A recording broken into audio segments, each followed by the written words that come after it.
তো আজকে আমরা খুব একটা ইম্পর্টেন্ট একটা টপিক নিয়ে আলোচনা করব, যেটা আমাদের ম্যাথামেটিক্স এর ক্ষেত্রে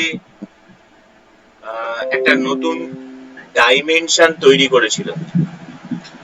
তো ম্যাথামেটিক্স বা সায়েন্স, সায়েন্স মানে কি? সায়েন্স মানে হচ্ছে যেটা ডেইলি আপডেট হয়, অর্থাৎ প্রতিদিন তার পরিবর্তন হচ্ছে, প্রতিদিন আমরা নিত্য নতুন ভাবে জিনিসগুলোকে জানছি। আজকে ধরো যদি মোবাইল ফোনের কথাই যদি বলি, আজকে প্রথম জ্যোতি বসু, বাংলার যিনি প্রাক্তন মুখ্যমন্ত্রী ছিলেন, তিনি যে মোবাইল ফোনটি ব্যবহার করেছিলেন, সেই মোবাইল ফোনের সঙ্গে আজকে তোমরা এই মুহূর্তে যে মোবাইল ফোনটা নিয়ে আছো তার অনেক পার্থক্য নিশ্চয়ই আছে। তাহলে এই যে চেঞ্জেসটা হচ্ছে, এই চেঞ্জেসটা কিসের জন্য? চেঞ্জেসটা বেসিক্যালি হচ্ছে মানুষের প্রয়োজনের জন্য। কি প্রয়োজন? আজকে বলি, মোবাইল ফোন কেন এসেছিল? আগেকার দিনে তো ল্যান্ড লাইন ছিল, তো সেখানে মানুষের একটা আক্ষেপ থাকতো সব সময় যে কোথাও যদি ঘুরতে যাই তখন তো ফোনে কে ফোন করছে না করছে জানতে পারছি না, তো যদি ফোনটা সঙ্গে থাকতো তাহলে ভালো হতো। তাহলে সেই কনসেপশন থেকে মোবাইল ফোন এলো। মানুষের চাহিদা, এই চাহিদাই কিন্তু মানুষকে নতুন নতুন জিনিস উদ্ভাবন বা আবিষ্কার করতে সাহায্য করে। তারপরে মোবাইল ফোন যখন থাকলো, তখন বিভিন্ন জায়গায় অত বড় মোটা মোটা ক্যামেরা, দামি দামি ক্যামেরা না নিয়ে গিয়ে মানুষের মনে হলো, ইস যদি মোবাইলেই ছবি তুলতে পারতাম। তারপরে মোবাইলে চলে এলো ছবি তোলার জায়গা। তারপরে বিভিন্ন রকম প্রয়োজনে এখন প্রত্যেকটা মানুষের মোবাইলটা এমন ভাবে যুক্ত হয়েছে, সেখানে বিভিন্ন ওয়ালেট চলে এসছে, বিভিন্ন রকম অ্যাপস চলে এসছে, যেগুলো আমরা স্বচ্ছন্দে ব্যবহার করতে পারি।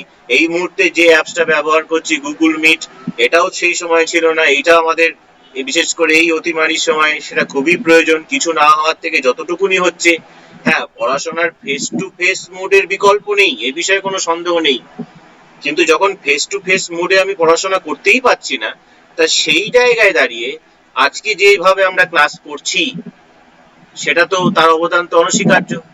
তা ঠিক সেরকম ভাবেই নাম্বার সিস্টেমে ক্লাস 9 এ আমরা এই নাম্বার সিস্টেম করেছিলাম।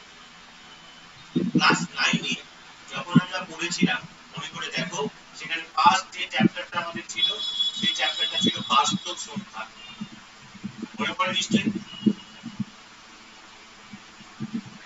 তখন আমি তোমাদেরকে বলেছিলাম, যারা আমার কাছে পড়েছিলে সেই সময়, বা 9 এ যাদের পড়ে তাদেরকে আমি বলি যে সংখ্যা এখানে যা যা শিখলাম আমরা, সেই সংখ্যাটাই কিন্তু শেষ কথা বলে না।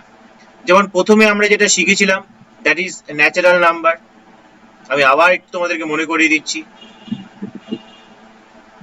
ন্যাচারাল নাম্বার, যেটাকে আমরা বলছিলাম স্বাভাবিক সংখ্যা।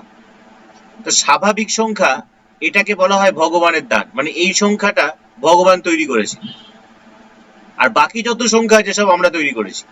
স্বাভাবিক সংখ্যা কোন সংখ্যাগুলোকে বলছি আমরা, সেটা অল ন্যাচারাল নাম্বার, সেটাকে এন দিয়ে আমরা ডিনোট করি, এবং যেটা শুরু হচ্ছে 1 থেকে, অর্থাৎ চোখে দেখছি, তাকে গুনতে পাচ্ছি, যে যে সংখ্যাগুলোকে গণনার জন্য আমরা ব্যবহার করছি, সেই সংখ্যাগুলোকে আমরা স্বাভাবিক সংখ্যা বলে থাকি, আমরা জানি, সবাই জানি। তাহলে এইবার প্রথম কথা হচ্ছে এটা, যে এইটা ভগবান আমাদেরকে তৈরি করে পাঠিয়ে দিয়েছিল, এটা আমরা তৈরি করিনি। চোখে দেখেছিলাম কতজন আছে, একজন, কতজন আছে দুজন, কতজন আছে 100 জন, কতজন আছে 1 লক্ষ জন, এরকম ভাবে আমরা সংখ্যা দেখেছি, গুনেছি, বলে দিয়েছি। ইটস কল্ড ন্যাচারাল নাম্বার, স্বাভাবিক সংখ্যা। যেহেতু স্বাভাবিক সংখ্যা, যেহেতু তাই বলছি যে ভগবানের তৈরি স্বাভাবিক সংখ্যা। ন্যাচারাল যত জিনিস সব তো ভগবানের সৃষ্টি করি আমরা। এইবার প্রশ্ন হচ্ছে, তাহলে দেখো এইখান থেকে ক্লাস 9 থেকে কিন্তু আমরা দেখে এসেছি যে সংখ্যাকে যদি শুধুমাত্র স্বাভাবিক সংখ্যায় আটকে রাখতাম, তাহলে আজকের দিনে দাঁড়িয়ে এই যে ডেভেলপমেন্ট অফ সায়েন্স, কারণ ম্যাথামেটিক্সকে তো মাদার অফ সায়েন্স বলা হয়, তাহলে ম্যাথামেটিক্সই যদি আটকে থাকতো এই স্বাভাবিক সংখ্যা, তাহলে সায়েন্সও আটকে থাকতো। সায়েন্স তাহলে এত ডেভেলপ করতে পারতো না, আজকে আমরা মঙ্গলে জায়গা কেনার কথা ভাবতাম না, সম্ভব ছিল না আমাদের পক্ষে। তাহলে তখন আমাদের প্রয়োজন কি? প্রয়োজন না এই যে ন্যাচারাল নাম্বার গুলোকে নিয়ে কাজ করতে গিয়ে আমরা দেখলাম যে সেখানে একটা বিশেষ সংখ্যা চলে এসছে, জিরো। এই জিরোর আবিষ্কার নিয়ে অনেক বড় কথা আছে, তো যাই হোক, সেটা নিয়ে এই মুহূর্তে আমাদের দরকার নেই। সেটা একটা খুব ইন্টারেস্টিং একটা টপিক, যে শূন্যর আবিষ্কার কে, কোন দেশে হয়েছে, কেন হয়েছে, কিভাবে হয়েছে, তো অত জানার দরকার নেই। আমরা একটা জিনিস দেখলাম, বলছে ম্যাথমেটিশিয়ানরা বললো যে এই জিনিসটাকে কিন্তু আমরা সেট বলি। নিশ্চয়ই এখন তোমরা সেট সম্বন্ধে আর অজানা কিছু থাকবে না, কারণ তোমরা সেট করেছো। তাহলে এটা কি বলা হচ্ছে? সেট। বলছে এই সেটের সঙ্গে আমি যদি জিরোকে ইনক্লুড করে দিই, তাহলে যে নতুন যে সেটটা আমরা পাই তাকে আমরা বলছি অখণ্ড সংখ্যা।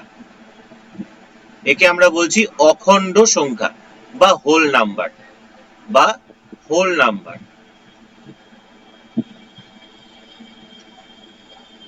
বেশ, এবার হোল নাম্বার, আমার একটা জিরোর প্রবলেম আছে, কথা কথা বলছি যে দুজন থেকে দুজন চলে গেল, তাহলে কজন থাকবে? কোনো উত্তর ছিল না আমাদের কাছে। যতক্ষণ পর্যন্ত আমরা শুধু স্বাভাবিক সংখ্যা নিয়ে কাজ করেছি ততক্ষণ পর্যন্ত আমাদের কাছে কোনো উত্তর ছিল না। আমরা যদি কোথাও যেতে যেতে দেখি যে কোনো একটা মাঠে পুরো মাঠটা ফাঁকা পড়ে আছে, যদি তোমাদেরকে জিজ্ঞাসা করা হয় যে মাঠে কটা গরু ঘাস খাচ্ছে, কেউ উত্তর দেয় না এটা যে মাঠে 0টি গরু ঘাস খাচ্ছে। উত্তর কিন্তু সবার এটাই হয় যে মাঠে কোনো গরু ঘাস খাচ্ছে না। তাহলে শূন্যটা কিন্তু স্বাভাবিক সংখ্যার মধ্যে তাই আমাদের পড়ছে না, পড়েনি। কিন্তু আমাদের অঙ্কের সুবিধার্থে, অর্থাৎ অঙ্ককে ডেভেলপ করার জন্য, তাহলে শূন্য বলে একটি বিশেষ সংখ্যাকে আমাদের নিয়ে আসতে হলো নাম্বার সিস্টেমের মধ্যে। আর যখনই আমি তাকে নিয়ে এলাম, তাকে নিয়ে আসার সঙ্গে সঙ্গে যখন আমি তাকে ন্যাচারাল নাম্বারের সঙ্গে ইনক্লুড করে দিলাম, দিয়ে আমি যে নাম্বার অফ সেটটা পেলাম, যে সেটটি পেলাম, তাকে আমরা বলছি হোল নাম্বার সেট, যাকে আমরা ডাব্লিউ দিয়ে ডিনোট করি। এতেও কিন্তু আমাদের সমস্যার সমাধান হলো না। আমরা দেখলাম যে আমি 1 থেকে 3কে বিয়োগ করতে পারছি না, তার কারণ 1 থেকে 3 বিয়োগ করে এমন কাউকে পাচ্ছি না যে এর মধ্যে আছে, এর মধ্যে নেই। তাহলে এইখানে আমাদের প্রশ্ন থেকে গেল। তাহলে আমাদের প্রশ্ন, অর্থাৎ আমাদের প্রয়োজন কি? এবার 1 - 3 কত হবে জানি না। তাহলে তখনই আমাদের কাছে চলে এলো কি না, ইন্টিজার বা বলছি পূর্ণ সংখ্যা, যাকে আমরা জেড দিয়ে ডিনোট করি। এবং সেই ক্ষেত্রে বলছি আমরা যে এই শূন্যটাকে যদি তুমি একটা আয়না ভাবো, তাহলে শূন্যর এদিক থেকে 1 2 3 চলছে অসীম পর্যন্ত। এবার এ যদি আয়না হয়, তাহলে 1-এর প্রতিবিম্ব ঠিক 0 থেকে 1 যত দূরে আছে, 0 থেকে এদিকে ঠিক তত দূরেই থাকবে। বলছে সেটা, তাহলে যদি এখানেও 1 লিখি তাহলে তো হবে না, তাহলে প্রতিবিম্ব বুঝবো কি করে? তাই এখানে বলছে তাহলে মাইনাস দাও। তাহলে এরকম ভাবে যদি আমি মাইনাস ইনফিনিটি পর্যন্ত যাই, তাহলে যে সেট অফ নাম্বার আমরা পাবো, সেই সেট অফ নাম্বারকে আমরা বলছিলাম সেই ক্ষেত্রে পূর্ণ সংখ্যা। তাহলে এবার 1 থেকে -3 বিয়োগ করলে -2, তাহলে কোথায় আছে? পূর্ণ সংখ্যার মধ্যে আছে। ঠিক আছে, তা এর ফলেও কি আমাদের সমস্ত প্রবলেম সমাধান হলো? বলছে যে না, তাও হচ্ছে না। বলছে এরপরে চলে এলো আমাদের হাতে 2/3। বলছে 2/3 তো এখানে কোথাও নেই। বললো তাহলে এক কাজ করো, এই যে পূর্ণ সংখ্যা আছে, এই পূর্ণ সংখ্যার সঙ্গে এই 2/3, অর্থাৎ যেটা আমাদের মূলদ সংখ্যার যেটা ডেফিনেশন, মূলদ সংখ্যার ডেফিনেশনটা আশা করি তোমাদের মনে আছে, যে p/q আকারে প্রকাশিত, যেখানে p আর q হচ্ছে গিয়ে যে কোনো পূর্ণ সংখ্যা, কিন্তু কিউটাকে 0 হওয়া যাবে না, q নট ইকুয়াল টু 0। যদি এরকম আকারের কোন একটা সংখ্যাকে আমরা রিপ্রেজেন্ট করতে পারি, তাকে আমরা কি বলি? মূলদ সংখ্যা। এবং এই মূলদ সংখ্যাকে আমরা set of all rational number, যেটাকে আমরা কিউ দিয়ে ডিনোট করি।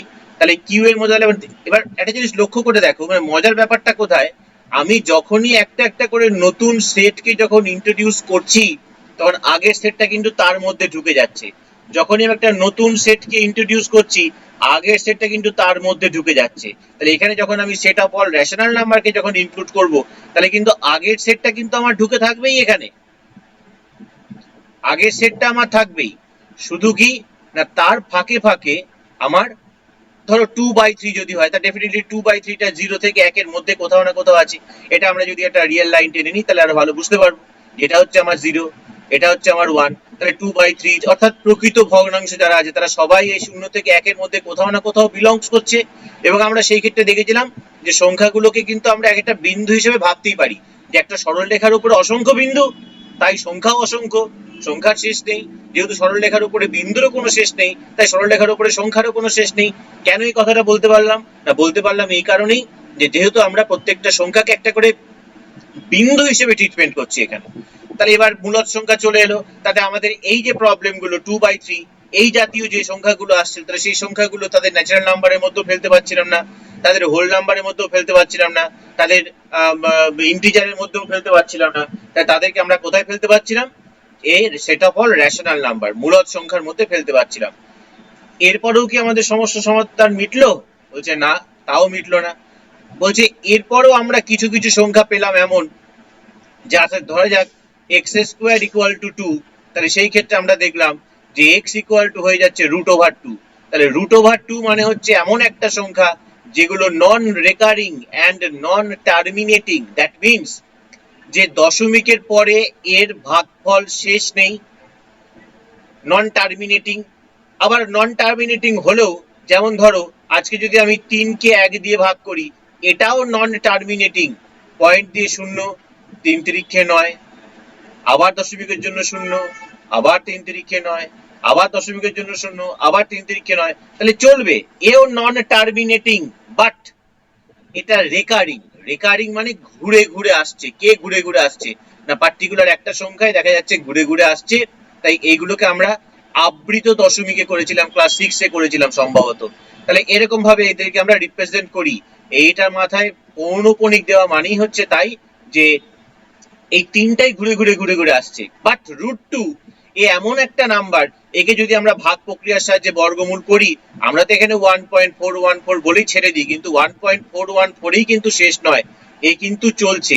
শুধু চলছে না, এরকম পার্টিকুলারলি একটা সংখ্যার পরে আবার এরকম ফিরে ফিরে আসছে সেটাও না, এক একবার এক এক রকম সংখ্যা এখানে এসে হাজির হচ্ছে।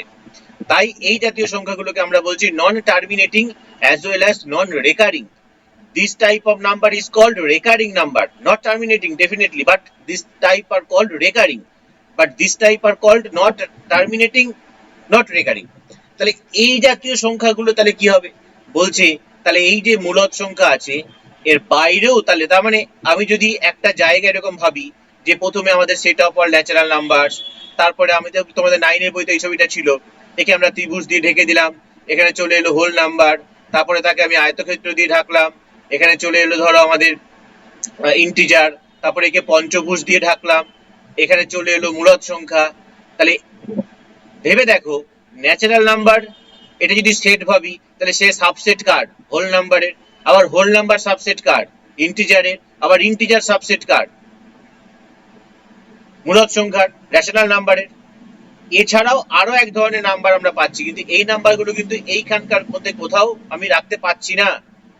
এই ধরনের নাম্বার পাচ্ছি যারা হচ্ছে নন টার্মিনেটিং, নন রেকারিং, √2, √3, √5 এটসেট্রা এটসেট্রা চলছে। এদের মধ্যে আরো ইনক্লুডেড ছিল পাই, এবং এখন নতুন হয়ে ইনক্লুডেড হলো ইউ। ক্লাস 9 এ পাই এবং ই এই দুটো সংখ্যা আমাদেরকে বলা ছিল। তাহলে এই যে পঞ্চভুজ এবং এই সার্কেল, এদেরকে নিয়ে আবার যে সেটটা তৈরি হচ্ছিল তাকেই কিন্তু আমরা বলেছিলাম রিয়েল নাম্বারের সেট।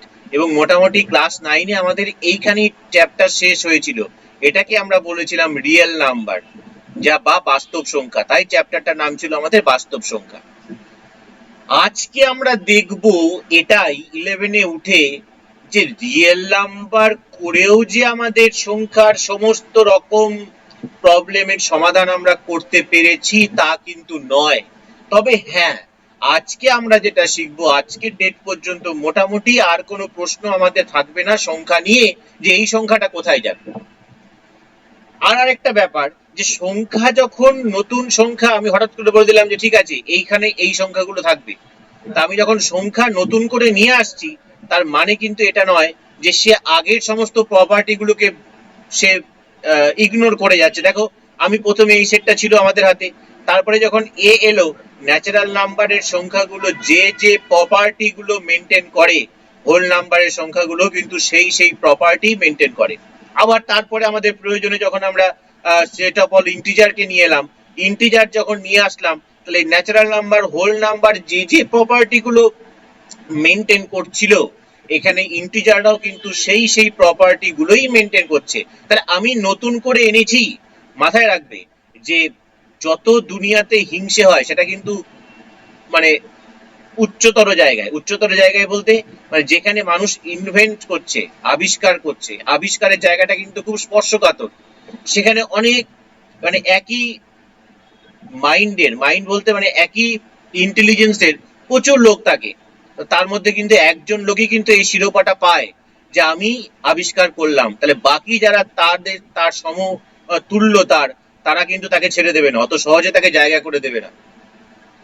কি বলছি বুঝতে পেরেছো? সুতরাং তারা তাকে সবসময় নিচে টেনে নামাবার চেষ্টা করবে, অর্থাৎ তার বিভিন্ন খুঁত ধরবে যে এটা মেনটেন করছে না, ওটা মেনটেন করছে না, এই ধর্ম মানছে না, ওই ধর্ম মানছে না। তাই যখনই কেউ কোনো জিনিস আবিষ্কার করে তখন তাকে সবসময় বাকি সমস্ত জিনিসগুলো দেখে নিতে হয়, অর্থাৎ আগের জিনিসগুলো যেন সে মেনটেন করে। মানে এমন একটা জিনিস নিয়ে এলাম নতুন, সে আগের গুলোকে কিছুই মেনটেন করছে না, তাদের কোনো প্রপার্টি সে মানছে না, অথচ নতুন জিনিস আমি বলে দিলাম, তাহলে কিন্তু অঙ্ক সেটাকে স্বীকৃতি দেবে না, সায়েন্স সেটাকে স্বীকৃতি দেবে না। যেমন ধরো আজকে তোমাদের যে উদাহরণটা যেটা আমি দিলাম, যে আজকে ল্যান্ডলাইন ছিল, ল্যান্ডলাইনে কথা বলা, এবার কথা বলার পরিবর্তে তোমাকে এমন একটা ডিভাইস ধরে দিল যেখানে কথা বলা যাচ্ছে না, শুধু তুমি ছবি তুলতে পারবে, তাহলে তুমি কি সেটা অল্টারনেটিভ ভাববে? নিশ্চয়ই ভাবতে না। তুমি আগে কথা বলার অল্টারনেটিভ আগে কথা বলাই ভেবেছো, তারপরে তুমি কথা বলার সঙ্গে সঙ্গে যখন আরো কিছু চাইছো তখন তুমি সেই জিনিসগুলো পাচ্ছ। বেশ, এইবার তাহলে আমরা চলে আসছি আজকের যে আমাদের টপিক, জটিল রাশি বা কমপ্লেক্স নাম্বার। তাহলে ইন্ট্রোডাকশনটা বুঝতে পারলে যে সংখ্যা তত্ত্ব, এটা ক্লাস 9-এ আমরা এই পর্যন্ত শিখে এসেছি। এইবার আমরা চলে আসছি আমাদের সমস্যায়। আমরা একটু আগে একটা ইকুয়েশনকে দেখলাম, এখানে x স্কয়ার ইকুয়াল টু 2, তো x square equal to 2, that means x square minus 2 equal to 0। এটা একটা দ্বিঘাত সমীকরণ। ক্লাস 10-এ আমরা দ্বিঘাত সমীকরণ করেছি, 11-ও আমাদের আছে, আমরা পরবর্তীকালে করে নেব। তবে 10-এর গুলো বাদ দিয়ে করব, আমাদের এখানে 10-এর গুলোও দিয়ে দিয়েছে, 10-এর গুলো বাদ দিয়ে আমরা করব, আমরা করব। তাহলে x স্কয়ার মাইনাস 2 এটা একটা দ্বিঘাত সমীকরণ, এবং দ্বিঘাত সমীকরণ মানেই আমরা জানি যে কোয়াড্রেটিক ইকুয়েশনের দুটো বীজ থাকে। তো এখানে সেই বীজ দুটো আমরা পেয়ে গেছি, একটা প্লাস এবং একটা মাইনাস, তার ভ্যালু √2। আমরা x square is equal two 2 লিখতে পাই, x ইজ ইকুয়াল টু এটা। এইবার আমাকে বলো যে যদি কোথাও এই জিনিসটা থাকে, ধরো x square plus 4 equal to 0, এবার এনিওয়ান আমাকে বলো x স্কয়ার প্লাস 4 যদি 0 হয়, তাহলে বলো যে এখান থেকে x এর আমি কি কি ভ্যালু পাবো, বলো। প্লাস মাইনাস 2, বলো প্লাস মাইনাস 2। Plus minus 2। সবাই কি একমত?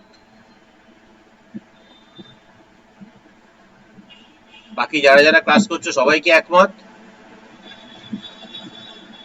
হ্যাঁ স্যার। হ্যাঁ স্যার। সবাই একমত, তাই তো?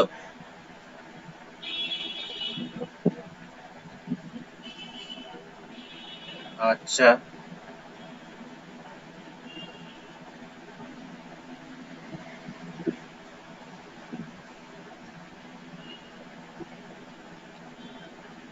বেশ। তো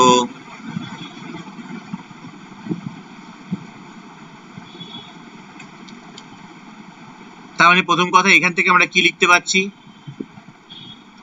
x square is equal two -4, দিয়ে তোমরা বলেছো যে এখান থেকে স্যার বলছি -4 এর তো বর্গ হয় না। সেটা তোমরা বলবে, তোমরা বললে এখানে প্লাস মাইনাস 2, তুমি বললে, বাকিরা সমর্থন করলো।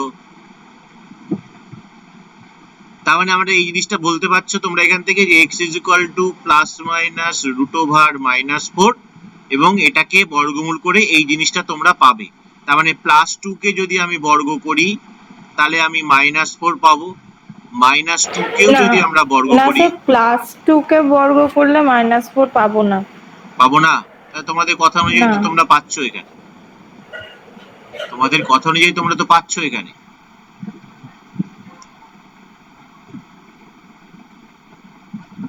তাহলে এটা পাচ্ছি না, তাই তো? তার মানে সমস্যা, এই প্রবলেমে চলে।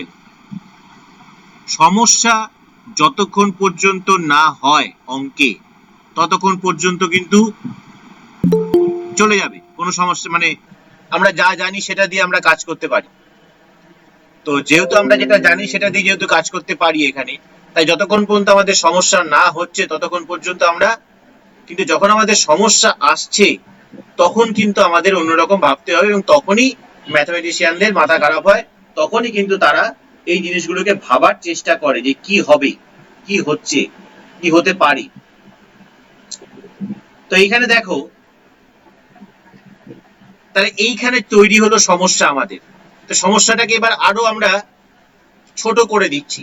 কিভাবে ছোট করছি দেখো, যে প্রথম কথা, আমাদের যে বাস্তব সংখ্যা রেখা, যে বাস্তব সংখ্যা রেখা নিয়ে আমরা সবসময় কাজ করি, অর্থাৎ আমরা যাবতীয় যা সংখ্যা লিখি সবাই এই বাস্তব সংখ্যা রেখার উপরেই অবস্থান করে।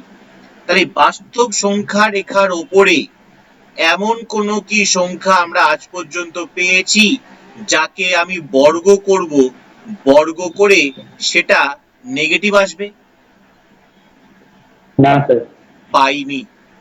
তার মানে একটা কথা পরিষ্কার, একটা কথা পরিষ্কার, এই জাতীয় সংখ্যাগুলো তারা এই রিয়েল লাইনের ওপরে নেই। কি বলছি বোঝা যাচ্ছে? তারা এই রিয়েল লাইনের ওপরে নেই।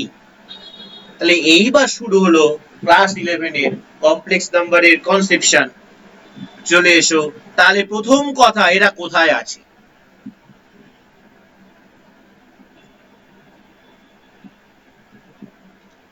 এখানে বলছে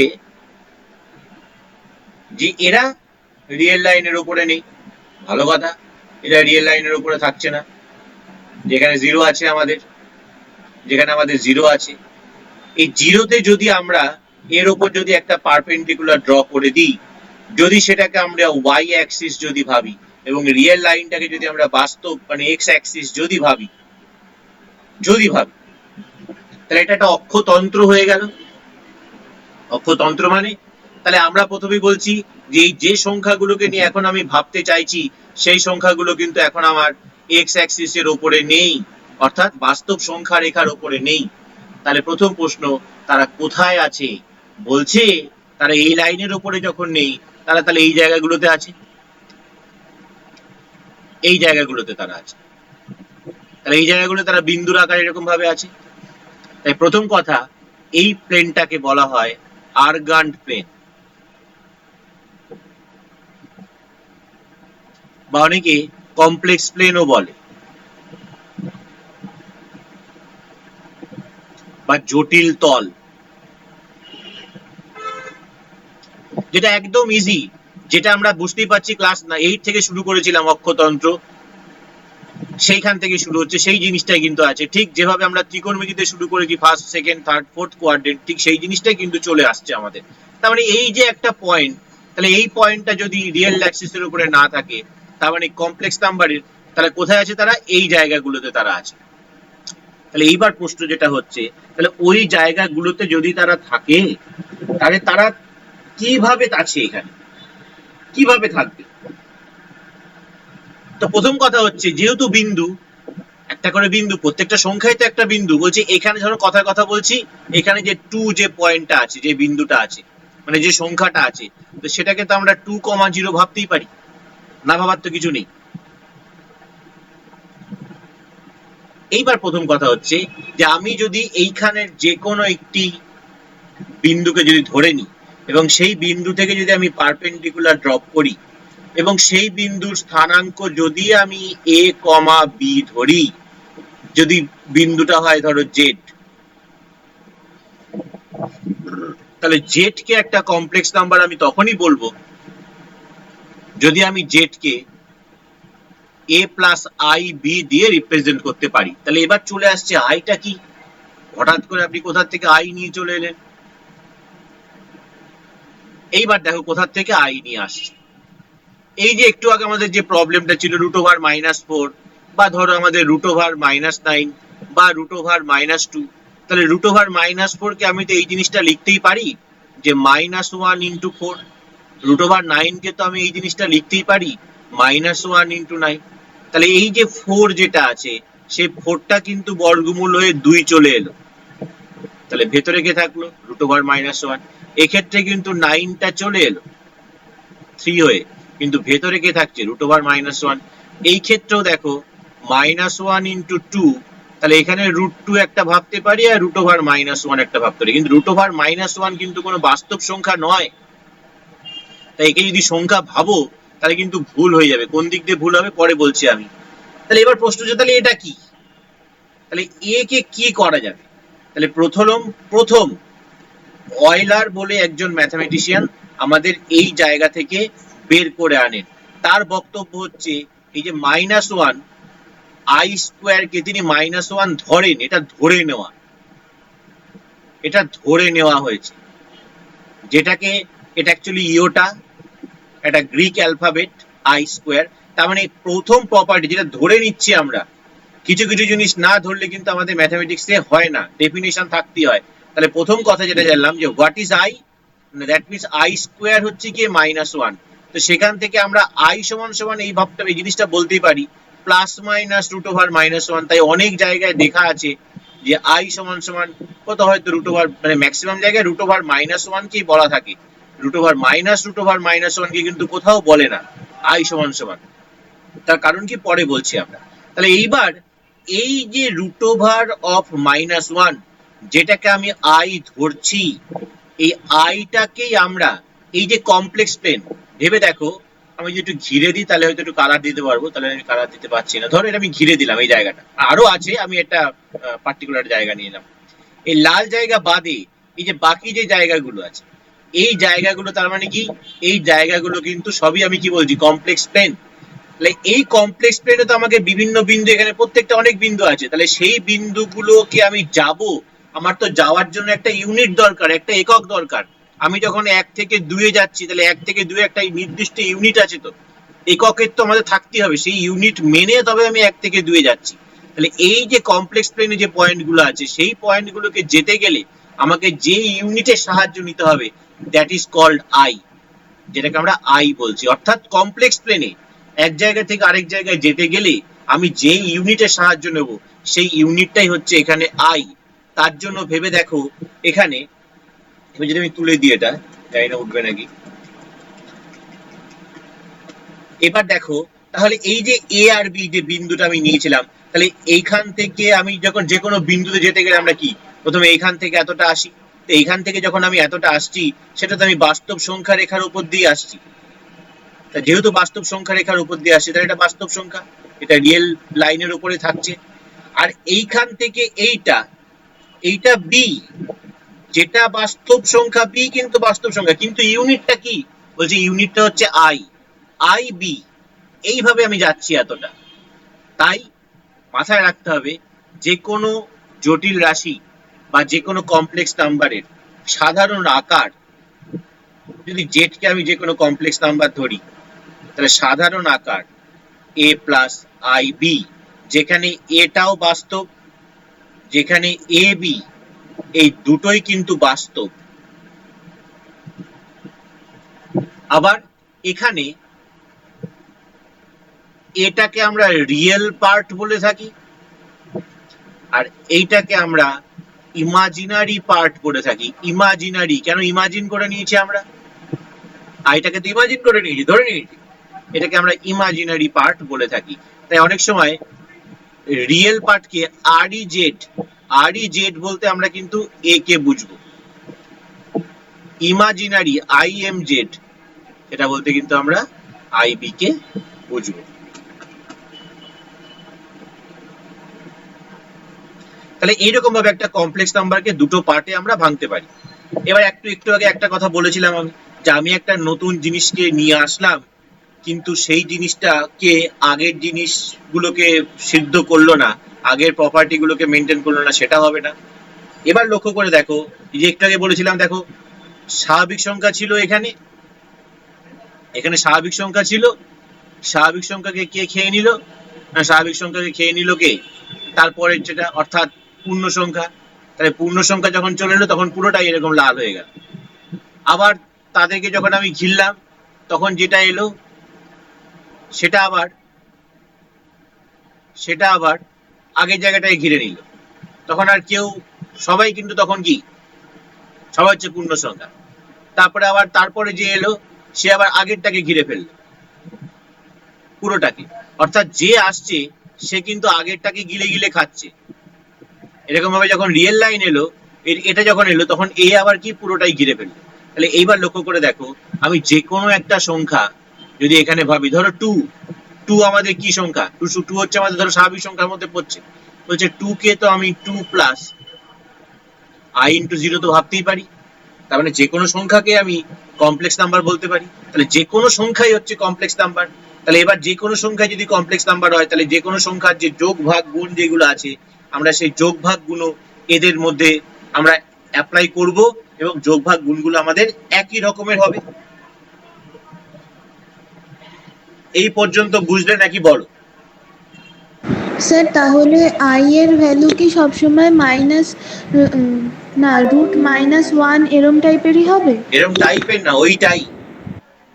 এরকম টাইপ না, ওইটাই। মানে কোনটা হবে এক্সাক্ট, মানে -1? এইবার এটা আমি কি বললাম, আইটাকে তো একটা ইউনিট বললাম, তাই তো? আইটাকে তো একটা ইউনিট বলা হয়েছে। হ্যাঁ। এবার +1 তো একটা ইউনিট, তাহলে +1 বলতেই বা কি বোঝো, -1 বলতেই বা কি বোঝো বলো? একটা ডিরেকশনকে বোঝায়, একটা সেন্সকে বোঝায়, ইউনিটটা সেম, দুটোই 1। যেমন শুধু আমরা প্লাস আর মাইনাস দিয়ে ডাইরেকশনটা বোঝাবে, মানে সংখ্যা রেখার কোন দিকে থাকবে। এক্স্যাক্টলি, আমি যেমন থিটা দিয়ে, ত্রিকোণমিতি যেমন থিটা দিয়ে একটা কোণকে বোঝাই, মাইনাস থিটা দিয়েও কিন্তু সেই কোণটাকেই বোঝায়, একই। আমার +30 ডিগ্রিও যা, আমার -30 ডিগ্রিও তাই, বাট দুটোর মধ্যে পার্থক্য আছে তো। তাহলে এই ক্ষেত্রেও ঠিক তাই, এর আয়ের ক্ষেত্রেও ঠিক ব্যাপারটা একই, যে ডিরেকশনের উপরে একটা হচ্ছে -√1 আর একটা +√1। সুতরাং আই আমি যে কোনো খুশি বলতে পারি, তবে তোমাদের ক্ষেত্রে আই সমান সমান এটাই দেওয়া থাকবে সব জায়গায়। যদি মাইনাস দেয় কোনো অসুবিধা কিছু নেই, কারণ আলটিমেটলি তুমি যাকেই স্কোয়ার করো না কেন, আই সমান সমান -√1 হলেও তোমরা আই স্কোয়ার সমান সমান -1ই পাবে, এবং আই সমান সমান √1 হলেও কিন্তু আই স্কোয়ার সমান সমান -1ই পাবে। তার মানে স্যার i = √(-1) হয় শুধু, i = √(-2) বা -3 হয় না? না না না, আচ্ছা। এত ধরা যায় না। ধরতে গেলে তোমাকে একটাই ধরতে হবে না, এই √ওভার চিহ্ন, এই রুট যে চিহ্নটা এসেছিল, সেই চিহ্ন তো আমি যদি এক একটার জন্য এক একটা ইউজ করি, তাহলে তো আমার চিহ্ন শেষ হবে না। আজকে x² সেটা ছিল 4, সূচক তত্ত্ব অনুযায়ী 2 সমান সমান চিহ্নকে টপকালো, টপকিয়ে সেটা মাথায় হলো 1/2। তাহলে বললো এরকম ভাবে না রেখে একে একটা চিহ্নের মাধ্যমে লেখো, চিহ্ন দেওয়া হলো এটা, ভালো কথা। এবার x এর মাথায় 3, সেটাও ইকুয়াল টু ধরা যাক 8। এবার 3 আবার সেই সমান সমান চিহ্নকে টপকালো, তাহলে টপকালে 8 এর মাথায় হয়ে গেল 1/3। তাহলে 1/2 এর জন্য একটা চিহ্ন, 1/3 এর জন্য আরেকটা চিহ্ন দাও। তাহলে 1/2, 1/3, 1/4 এর জন্য আরেকটা চিহ্ন, 1/5 এর জন্য আরেকটা চিহ্ন, ওরকম ভাবে চিহ্ন করা যাবে না। তাই বললো √ওভারই দাও এটা, এইখানে 3 বসিয়ে দাও। 4 থাকলে যাই থাকুক না কেন খাজে 4, 5 থাকলে খাজে 5। তার মানে এইভাবে আমরা চিহ্নটাকে একই রেখে বাকিগুলোকে এখানে মেনশন করে দিচ্ছি। তেমনি আয়ের ক্ষেত্রেও তাই, যে √(-4) যদি হয়, তাহলে আর কিছু, 4টা তো 2 হয়ে বেরিয়ে এলো। তাহলে আলটিমেটলি আমাদের প্রবলেম কিন্তু এটা, এখনো পর্যন্ত সারা বিশ্বে √(-1) এর ভ্যালু কত কিন্তু কেউ জানে না। আমরা একটা আলাদা সিস্টেম নিয়েছি, তার জন্য সিস্টেম নিয়ে কাজ করি। তোমরা যদি কেউ এর ভ্যালু বের করতে পারো, নোবেল অবধারিত, কেউ ঢুকতে পারবে না, বাধা ধরা নোবেল, যে √(-1) এর ভ্যালু কত কেউ যদি বলতে পারে। তার মানে মোদ্দা কথা, জটিল রাশির ক্ষেত্রে, কমপ্লেক্স নাম্বারের ক্ষেত্রে আমরা এটা দেখলাম যে কমপ্লেক্স নাম্বার হচ্ছে একটা পেয়ার, যেখানে এই পার্ট দুটো থাকে, একটা রিয়েল পার্ট থাকে এবং একটা ইমাজিনারি পার্ট থাকে। এই পর্যন্ত কি বুঝতে পারলে সবাই? একটু রেসপন্স করো। হ্যাঁ স্যার। হ্যাঁ স্যার। হ্যাঁ হ্যাঁ স্যার। কৌশিক কিছু বোঝা যাচ্ছে? হ্যাঁ স্যার। কোথাও কোনো সমস্যা? না স্যার। এটা কিন্তু টোটালি নতুন জিনিস, যার জন্য আগের কোনো কনসেপশন আমাদের কাজে লাগবে না। হ্যাঁ লাগবে কাজে, ত্রিকোণমিতির একদম ফার্স্ট যে চ্যাপ্টারটা, সেই চ্যাপ্টারটা আমাদের একটু কাজে লাগবে, আর কিচ্ছু কাজে লাগবে না, পুরোপুরি নতুন জিনিস। ওকে, তাহলে আমরা নেক্সট পেজে যাই। আচ্ছা,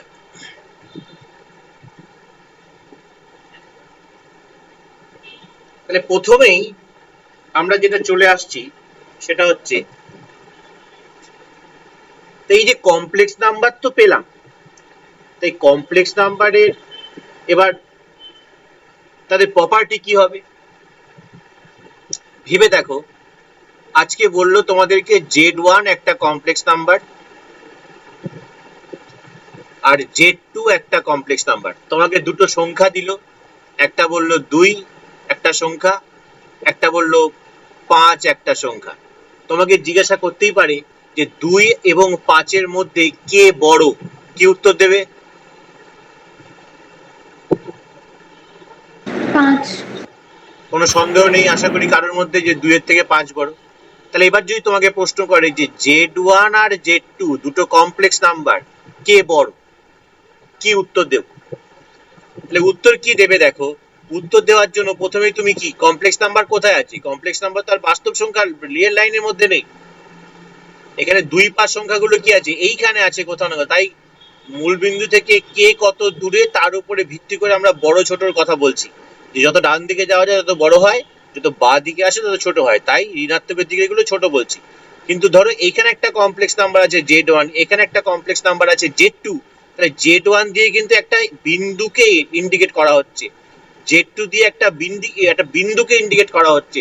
তাই দুটো কমপ্লেক্স নাম্বারের মধ্যে কে বড় কে ছোট এটা অপ্রাসঙ্গিক,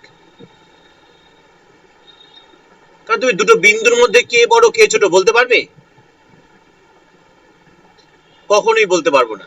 দুটো পয়েন্ট, পয়েন্ট মানে কি, যার কিছুই নাই, তো তার বড় ছোট কি বের করবো? তাহলে কমপ্লেক্স নাম্বারে কিন্তু দুটো কমপ্লেক্স নাম্বারের মধ্যে যদি প্রশ্ন করা হয়, তোমাদেরকে অনেক সময় এরকম একটা ফানি টাইপের প্রশ্ন করে, 2 + i3 2 - i3 কে বড়, হই হই করে সবাই এটা লিখে চলে আসে। অপশন থাকবে, এ তে দিল হয়তো প্রথমেরটা, বি তে দিল এটা, সি তে বললো সমান, আর ডি তে বললো যে কোনোটিই নয়। উত্তর কিন্তু এই কোনোটিই নয় এটাই হবে, কারণ এরকম ভাবে আমরা বলতেই পারি না দুটো বিন্দু কে বড় কে ছোট, আমরা বলতেই পারি।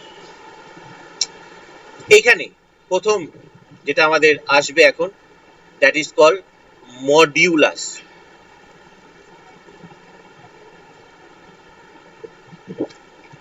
মডিউলাস, মডিউলাসে কি বলছে দেখো। ওই মত তো মডিউলাসটা, হ্যাঁ বলো। মডিউলাস মানে ওই মত তো, মানে কোনো হ্যাঁ কিছু হ্যাঁ মান হ্যাঁ তো। হ্যাঁ হ্যাঁ, কিন্তু কমপ্লেক্স নাম্বারের মডিউলাস বলতে আমরা কি বুঝবো সেটা হচ্ছে আমাদের এখানে আসল। কমপ্লেক্স নাম্বারের মডিউলাস বলতে কি বোঝায় দেখা যাক। আমাদের কমপ্লেক্স নাম্বার তো এইভাবে থাকে যে আমরা জানি, এটা হচ্ছে আমাদের বাস্তব সংখ্যা রেখা, এটা হচ্ছে একটা ইমাজিনারি লাইন কল্পনা করেছি শূন্যতে। বেশ, মডিউলাস বলতে ধরো আজকে এখানে একটা কমপ্লেক্স নাম্বার আছে জেড, যেটাকে আমি এ কমা বি দিচ্ছি। তাহলে দেখো কমপ্লেক্স নাম্বারকে কিন্তু আমরা এরকম ভাবে পেয়ার হিসেবেও কিন্তু রিপ্রেজেন্ট করতে পারি। তার মানে এটাকে পুরোপুরি লিখলে আমরা কি লিখবো, Z is equal to A plus I B. তাহলে আমি এখান থেকে পারপেন্ডিকুলার ড্র করলাম একটা, তার মানে এইখান থেকে এই পর্যন্ত ডিস্টেন্স হচ্ছে এ, এবং এইখান থেকে এই পর্যন্ত বি, কিন্তু তার সঙ্গে কাকে যোগ করা হচ্ছে, আই কে যোগ করা হচ্ছে। মডিউলাস বলতে কি বোঝায়, মডিউলাস বলতে বোঝায় যে মূল বিন্দু থেকে আমরা যদি এই বিন্দুতে যেতে চাই, যেতে গেলে আমাদের যে দূরত্ব অতিক্রম করতে হবে, এই ডিস্টেন্সটাকে আমরা বলছি যে কোনো কমপ্লেক্স নাম্বারের মডিউলাস। যে কোনো কমপ্লেক্স নাম্বারের মডিউলাসকে ইন জেনারেলি আমরা ধরো যদি আর দিয়ে ডিনোট করি এখানে, এবং সেই ক্ষেত্রে এই রিয়েল লাইনের সঙ্গে এই রেখাটি যদি থিটা কোণ উৎপন্ন করে, তাহলে এই আর কেই বলা হয়, R is called modulus of a complex number.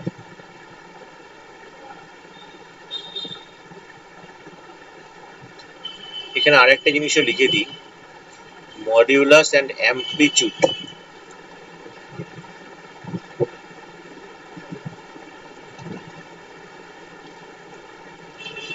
Amplitude or argument.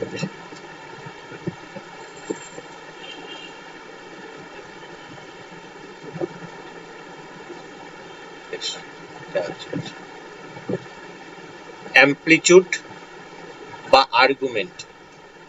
Theta is called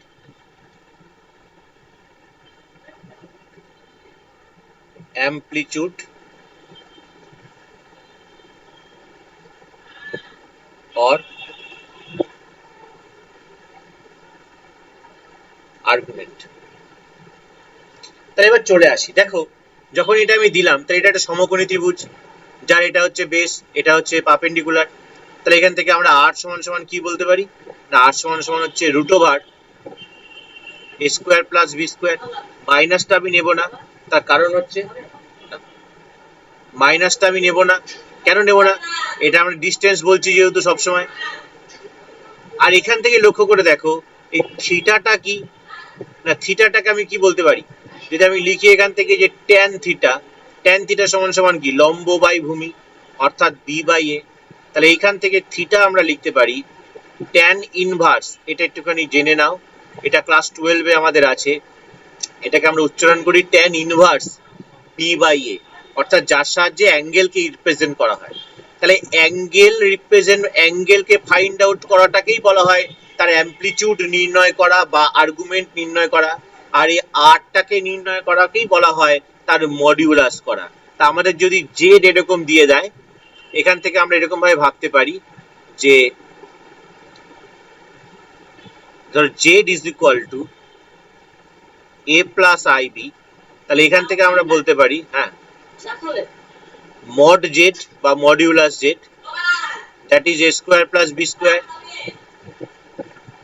R amp z বা arg z, এটা আমি বড় হাতে লিখেছি, তার কারণ আছে পরে বলছি আমি, অ্যাকচুয়ালি ছোট হাতেরই হয় এটা, সেটা মানে হচ্ছে tan inverse b by a, যেহেতু এখানে বড় হাতে লিখেছি তাই এখানে একটা 2n পাই কে একটা আমি জুড়ে দিই, যেখানে n belongs to any integer বা n belongs to any natural number। হ্যাঁ বলো। এই মডেলটাকে কি চিহ্ন দিয়ে লেখা যায়? মড না লিখে, মড না লিখে চিহ্ন দিয়ে লেখা যায়? চিহ্ন দিয়ে, হ্যাঁ হ্যাঁ এরকম লেখা যায়, এইটা হ্যাঁ তো ওটাই বলছি। হ্যাঁ হ্যাঁ এটা বা এটা লেখা যায়। তাহলে এবার প্রথম কথা হচ্ছে যে এখানে আমরা আগে মডিউলাসটা নিয়ে একটু কাজ করব, কিছু মডিউলাসের প্রপার্টি আছে, তোমাদের বইতেও আছে। তো আমি মডিউলাসের প্রপার্টি তে যাওয়ার আগে আমি এখানে আই এর কিছু ধর্ম একটা প্রকাশ করব, যে আমরা এটা জানি যে আই স্কোয়ার সমান সমান -1, তাহলে এখান থেকে আই কিউব সমান সমান কি হবে -1 গুণ i, that means -i, i to the power 4 সেটা কত হবে না আই স্কোয়ার এর হোল স্কোয়ার, দ্যাট ইজ -1 এর হোল স্কোয়ার, দ্যাট ইজ 1। তাহলে দেখো অনেক সময় প্রশ্ন করে যে ধরো বললো যে i সমান সমান √1, এবার i to the power n সমান সমান 1 হলে n এর ক্ষুদ্রতম মান নির্ণয় করো, যার জন্য i to the power n 1 হবে।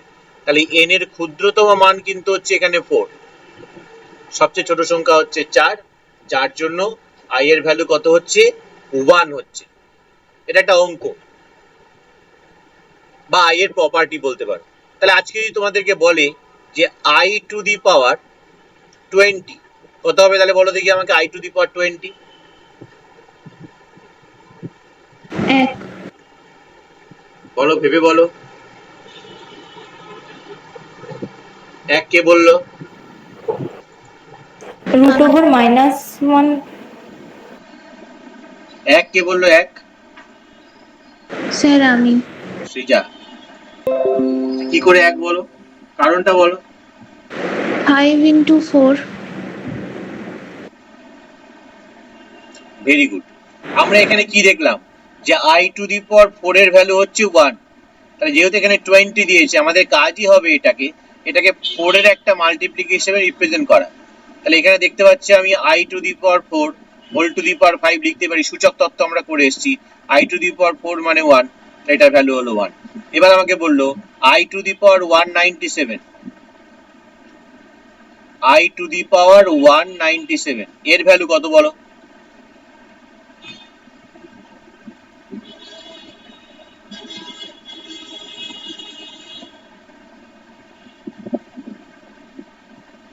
root minus 1. মানে আই, মানে আই, তাই তো? হ্যাঁ, এটা কি করে করব? সিম্পলি 4 দিয়ে ভাগ করতে হবে। মধ্যে কথা আই এর ভ্যালু কত? 4 দিয়ে ভাগ করবে। 4 4 16, 4 9 36, 9.25 তার মানে এখানে 49 ইন্টু 4 প্লাস 1। তার মানে এটাকে আমরা কি লিখতে পাচ্ছি? আমরা লিখতে পারি জিনিসটাকে এরকম যে i to the power 4 into 49 plus 1, that is i to the power 4 into 49 into i to the power 1। সূচক তত্ত্ব অ্যাপ্লাই করলাম, যোগ থাকলে গুণ হয়ে যায়। এবার এইটার ভ্যালু তো 1, তাহলে আলটিমেটলি হয়ে যাচ্ছে কত? আই। তাহলে এরকম ভাবে কিন্তু আই এর কাজ কিন্তু আমাদেরকে করতে হবে। এটা বুঝতে পারলে সবাই? না স্যার 197 এর ইয়েটা আরেকবার একটু বলবেন? যেহেতু আমরা কি দেখলাম যে সবচেয়ে ছোট মান হচ্ছে 4, যে আই এর মাথায় যদি 4 থাকে তাহলে তার ভ্যালু হয় 1। ঠিক আছে? তাহলে এবার যখনই আমাকে আই এর মাথার কিছু দিল, তাহলে 197 দিল, তাহলে আমরা কি করলাম? সঙ্গে সঙ্গে 4 দিয়ে ভাগ করে দিলাম 197 কে। তাহলে 4 দিয়ে ভাগ করলে কত হয়?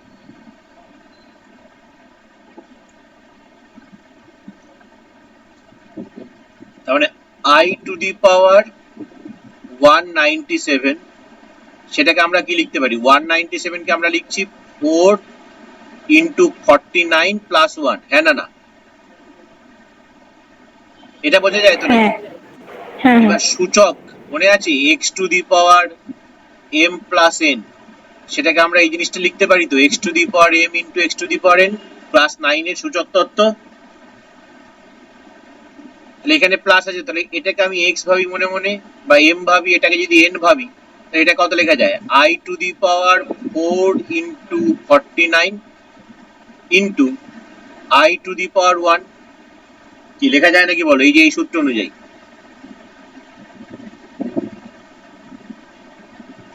যায় না যায় না? হ্যাঁ যায়। যায়। তাহলে এবার দেখো, বাট এই যে i to the power 4 into 49 কে আমরা i to the power 4 whole to the power 49 লিখতে পারি। i টু দি পাওয়ার 1 টা লিখলাম না। এই যে i to the power 4, i to the power 4 মানে 1, তাহলে আলটিমেটলি 1। তাহলে আলটিমেটলি কত হচ্ছে? i। বোঝা গেল না? গেল না? হ্যাঁ স্যার এবার বুঝতেছি। বুঝতে পেরেছো এবার? আচ্ছা, এখান থেকে স্যার বলছি আমাকে একবার ওই অ্যাম্পলিটিউড জেড ওই আসছি জায়গাটা আসছি একটু আসছি আরেকবার আসছি বুঝিয়ে আসছি দেবেন? আসছি অ্যাম্পলিটিউড এখনো শেষ করিনি, আমি জাস্ট আইটা নিয়ে পড়লাম এখন।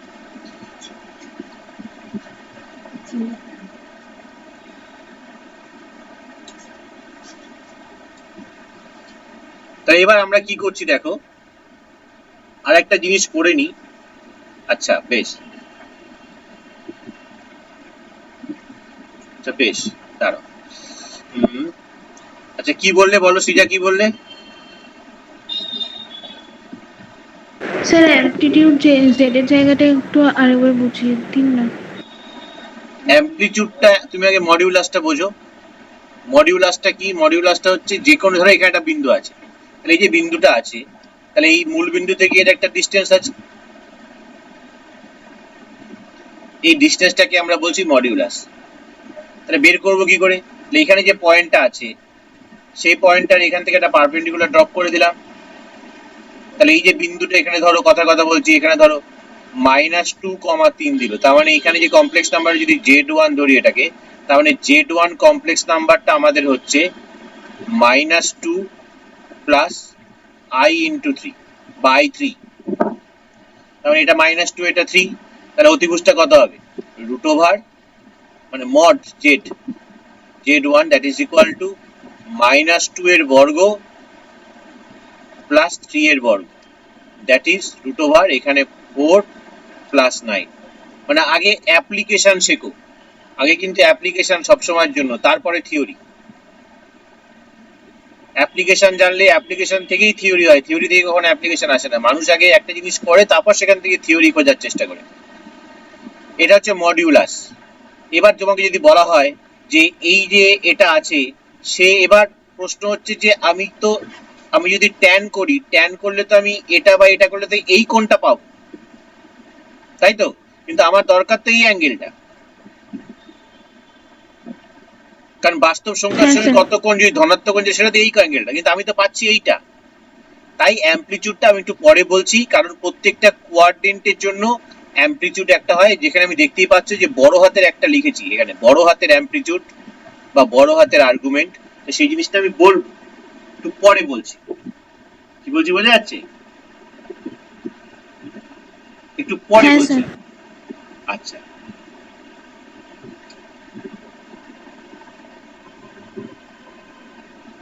আগে একটু অন্য একটা জিনিস একটু বলে নিই, তারপর আবার আসবো, জাস্ট ওটা টাচ করে গেলাম আমি। এরপর আমরা চলে আসছি কনজুগেট কমপ্লেক্স নাম্বার বা অনুবন্ধী কমপ্লেক্স নাম্বার।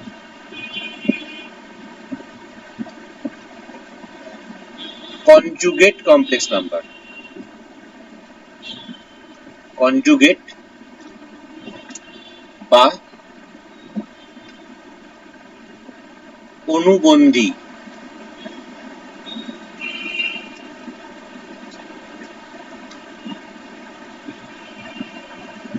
কনজুগেট বা অনুবন্ধী, ঠিক আছে? কি বলা হচ্ছে এটাকে?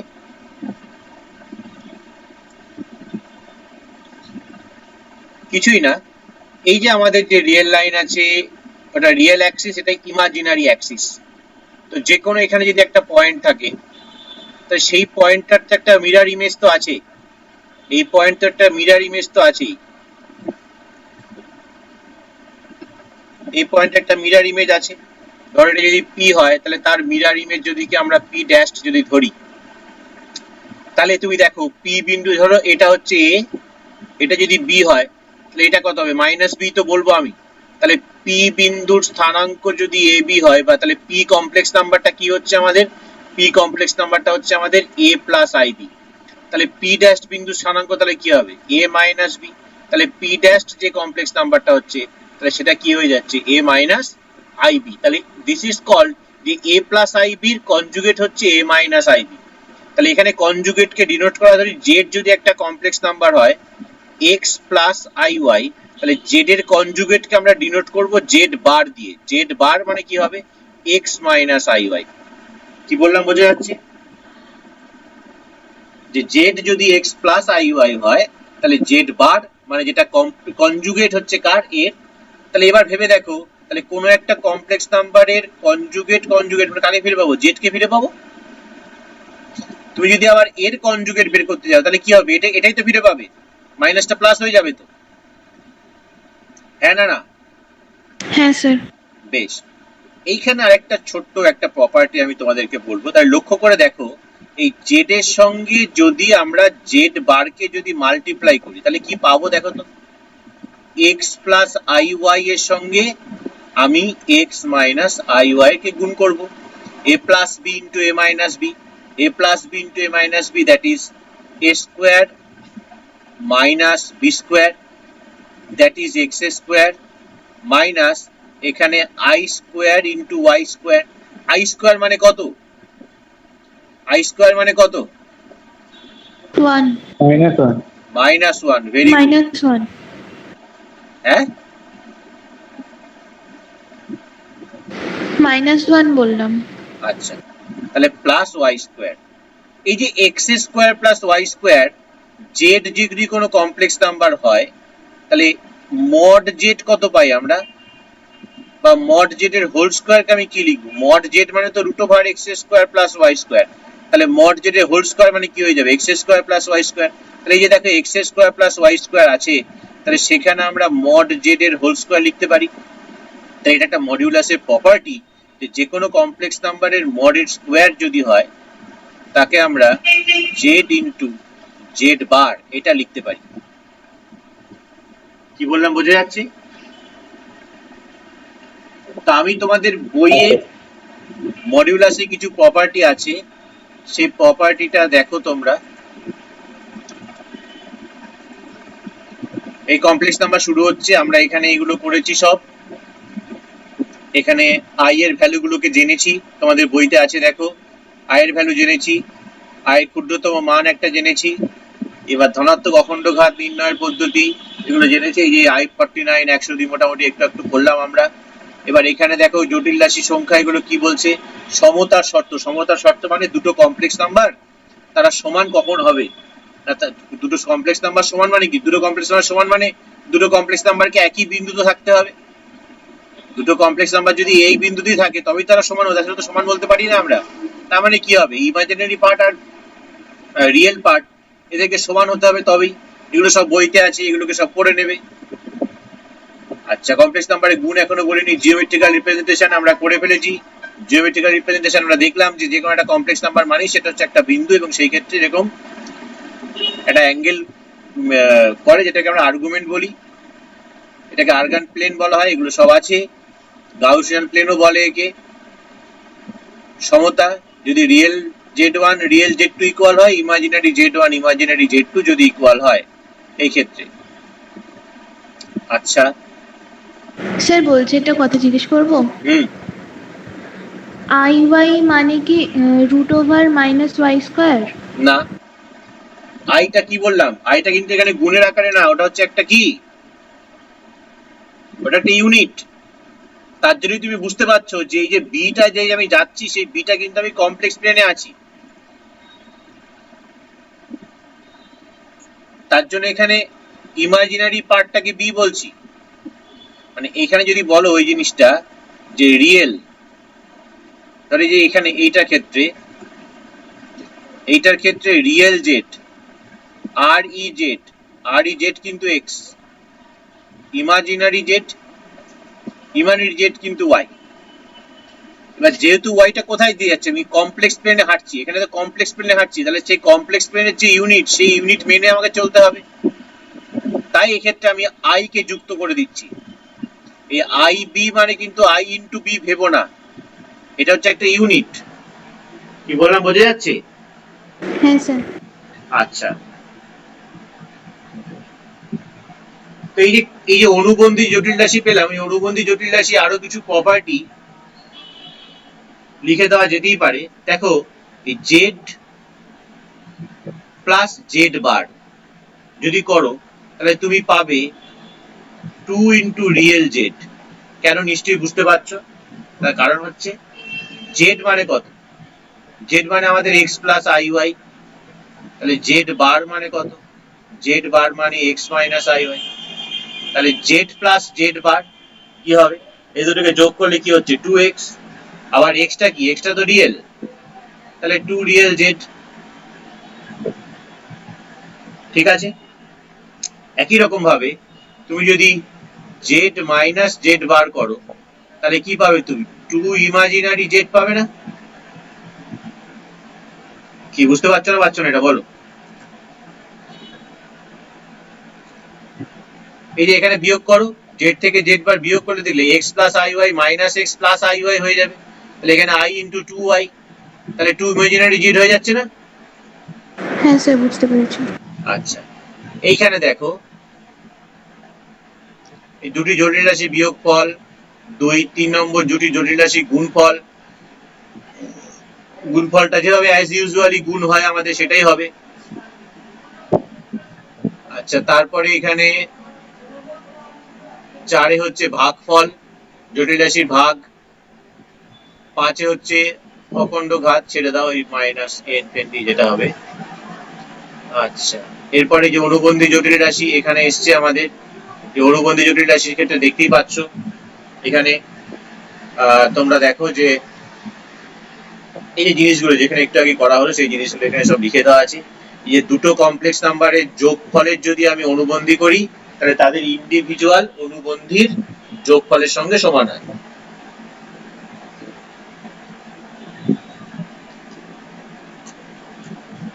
ঠিক আছে? হ্যাঁ স্যার। বিয়োগফলটাও তাই, গুণফলটাও তাই, এখানে দেখো ভাগফলও তাই। এরপরে মডিউলাসটা আমরা আগে দেখেছি, তারপরে মডিউলাস এসছে এখানে। এটাই বলতে চাইছে মডিউলাসের ধর্ম।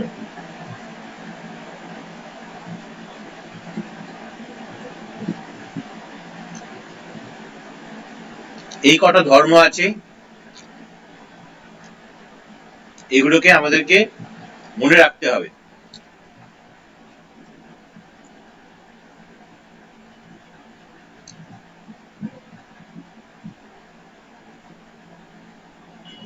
তার মধ্যে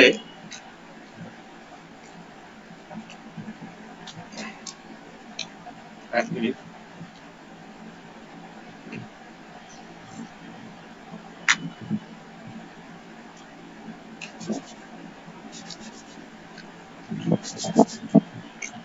আমাদের প্রমাণগুলো কিন্তু এখানে তোমরা দেখতেই পাচ্ছ। দেখে এখানে কিন্তু প্রমাণগুলো আছে করে দেওয়া, কিছুই না, প্রমাণগুলো মনে রাখার দরকার নেই, জাস্ট একবার করে নিলে কি হয়, প্রপার্টি গুলোকে মাথায় থাকে, আর কিছুই না। এই যে এখানে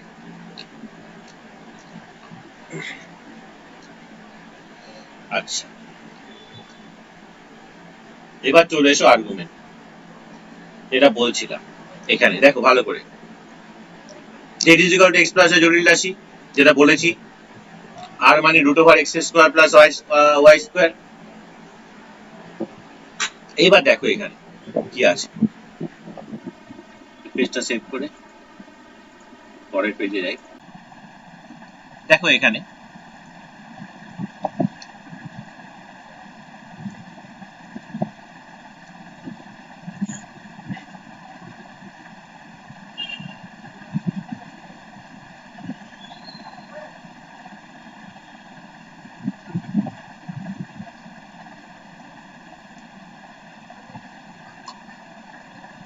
এই অ্যাঙ্গেলটাকে আমি ভাবছি থিটা, এটা হচ্ছে আমাদের জেড, হচ্ছে একটা কমপ্লেক্স নাম্বার, যেটা ধরো a, b, তার মানে জেড হচ্ছে আমাদের a প্লাস ib, এটা হচ্ছে আমাদের a, এটা হচ্ছে আমাদের b, এটা হচ্ছে আমাদের r, এটা আমাদের r। তাহলে দেখো এখান থেকে, তাহলে যদি সূক্ষ্মকোণ হয় তাহলে বিটা হচ্ছে লম্ব, তাহলে এখান থেকে আমরা কি বলতে পারি, b by r is equal to sine theta, লম্ব বাই অতিভুজ sine theta, a by r that is ভূমি বাই অতিভুজ, সেটা is equal to cos theta. তাহলে এখান থেকে আমরা কি লিখতে পারি, b is equal to r sine theta এবং a is equal to r cos theta. তাহলে z is equal to a plus ib লিখেছিলাম, a এর মান পেলাম b সাইন থিটা, b এর মান পেলাম r সাইন থিটা, a এর মান পেলাম r cos থিটা। তাহলে এখানে যদি বসিয়ে দিই আমরা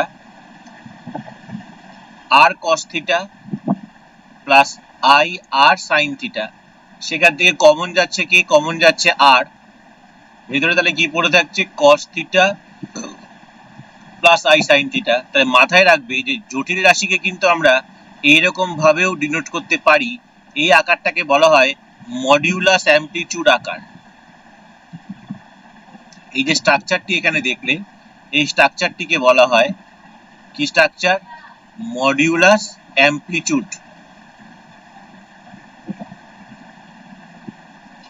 মডিউলাস অ্যামপ্লিটিউড আকার। কেন, যেহেতু আর আছে মডিউলাস এবং থিটা আছে অ্যামপ্লিটিউড, তাই। আচ্ছা, এটা গেল। এবার এখানে প্রশ্ন হচ্ছে, দেখো এখানে কি বলছে, এখন থিটার যেসব মানই x is equal to r cos theta আর y is equal to r sin theta হয়, এটা আমরা ত্রিকোণমিতি সাধারণ সমাধান করব, আমাদের চ্যাপ্টার আছে ত্রিকোণমিতিতে, তখন আমরা ভালো জানবো জিনিসটাকে, যে এখানে থিটার যে মানগুলো, আজকে কথা বলছি, ধরো এই ক্ষেত্রে থিটার মান যদি 45 ডিগ্রি হয় তাহলেই তো ইকুয়াল হয়, তাছাড়া তো হয় না। তো থিটার মান 45 ছাড়াও তো আমরা জানি যে আরো অন্য মানের সমান হতে পারে, 30 ডিগ্রিতে সমান হবে না, কিন্তু 40 অল সাইন এর ক্ষেত্রে কি 2 পাই প্লাস 45 যদি করি তাহলে ইকুয়াল হবে। এখানে সেটাই বলতে চাইছে যে থিটার অসংখ্য মান 1 আর 2 নং সমীকরণকে যুগপথে সিদ্ধ করে, সেহেতু কোনো জটিল রাশি আর্গুমেন্টের অসংখ্য মান থাকে। এই সকল মানকে জটিল রাশিটির আর্গুমেন্টের সাধারণ মান বলা হয়। এই জেনারেল মানকে বুঝতে গেলে কিন্তু ক্যাপিটাল লেখা হয়, ঠিক আছে। এইবার বলছে দেখো, এই যে এইসব মানের মধ্যে যেটা মাইনাস পাই থেকে প্লাস পাই পরিসরে অবস্থিত তাকে আর্গুমেন্টের প্রিন্সিপাল ভ্যালু বলে, মুখ্য মান বলে। এই মুখ্য মানটাকে স্মল আর্গুমেন্ট লেখা হয়। তাই আমরা এবার স্মল আর্গুমেন্ট বের করার জন্য এবার এই চারটে এখানে ধাপ আছে, চারটে কোয়াড্রেন্টের জন্য চারটে কোয়াড্রেন্টের জন্য চারটে। বেশ, চলে এসো, এখানে চলে এসো। প্রথম কথা দেখো যে আমাদের অ্যাঙ্গেলটা কি, মাইনাস থেকে শুরু করে এই যেতে পারে, ঠিক আছে। যখন আমি এই কোণটা বের করছি, এই কোণটা বের করা মানে ফার্স্ট কোয়াড্রেন্টে আমরা কি জানি, প্লাস প্লাস হয়। প্লাস প্লাস থাকা মানে সে ফার্স্ট কোয়াড্রেন্টে আছে, আর ফার্স্ট কোয়াড্রেন্টে থাকা মানে সেই ক্ষেত্রে থিটা ইজ ইকুয়াল টু যেটা হবে, অর্থাৎ অ্যামপ্লিটিউড যদি এখানে নাম্বার 1 বলছি, যদি a গ্রেটার দ্যান 0 মানে a পজিটিভ b পজিটিভ, তাহলে থিটা ইজ ইকুয়াল টু আমরা সরাসরি পেয়ে যাচ্ছি এখানে tan inverse b by a করে দিলে আমরা আর্গুমেন্ট পেয়ে যাব। এবার a আছে সেকেন্ড কোয়াড্রেন্টে, তাহলে কি হবে, টানলাম পারপেন্ডিকুলার, টানলাম, ঠিক আছে। তাহলে এইবার এই ক্ষেত্রে আমি যদি, তাহলে এইখানে বিন্দুটা তাহলে কি হবে আমাদের, মাইনাস এ কমা মাইনাস বি হবে, তবেই তো এখানে আমি যেতে পারবো এই বিন্দুটায়। এটা তো মূল বিন্দু, অরিজিন, মাইনাস প্লাস। তাহলে নাম্বার 2 তে কি বলছি, যদি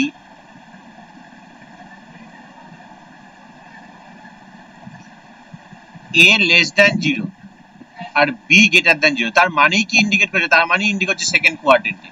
তাহলে সেই ক্ষেত্রে আমি ওই অ্যামপ্লিটিউড, সেই ক্ষেত্রে আমি বলবো, এবার দেখো আমি যদি এখানে, এটা আমার মাইনাস, মানে এটা তো বেসিক্যালি এ, এখানে আছে বলে মাইনাস, এখানে আছে বলে বি, তো এটা এ ডিরেকশনের জন্য মাইনাস।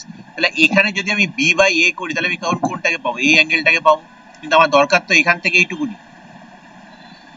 তাহলে তখন কি লিখছি, পাই মাইনাস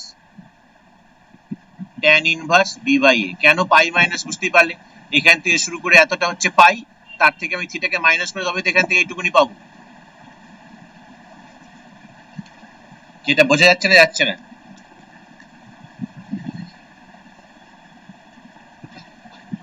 আমি যদি tan করি, tan যদি করি, ধরো এই যে ত্রিভুজটা আছে এখানকার, শুধুমাত্র যদি এই ত্রিভুজটার দিকে তাকাও, এই সবুজ যে ত্রিভুজটা আছে, আমি একটু কালার করি তাহলে বুঝতে পারবে।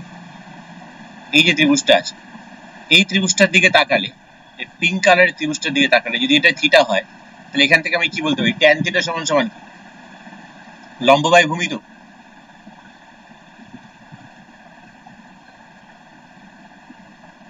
tan থিটা সমান সমান লম্ব বাই ভূমি, b বাই a। হ্যাঁ না, আগে এটা বল। বেশ, তাহলে এখান থেকে থিটা সমান সমান কি পাচ্ছ, tan inverse b by a। তাহলে এই যে থিটাটা তুমি পেলে, এই থিটাটা কোন থিটা, এই থিটাটাতে এইটুকুনি থিটা পেলে, কিন্তু তো আমাকে তো এই অ্যাঙ্গেলটা বের করতে বলেনি, আমার বের করতে হবে কোন অ্যাঙ্গেলটা, এখান থেকে শুরু করে এইটা বের করতে হবে আমাকে। তাহলে আমার এই পুরো অ্যাঙ্গেলটা কত, এখান থেকে শুরু করে যদি এই পর্যন্ত আসি কত, এটা তো পাই নাকি, তাহলে পাই থেকে যদি এইটুকুনি অ্যাঙ্গেলকে বাদ দিই তবেই তো এখান থেকে এটা পাচ্ছি নাকি।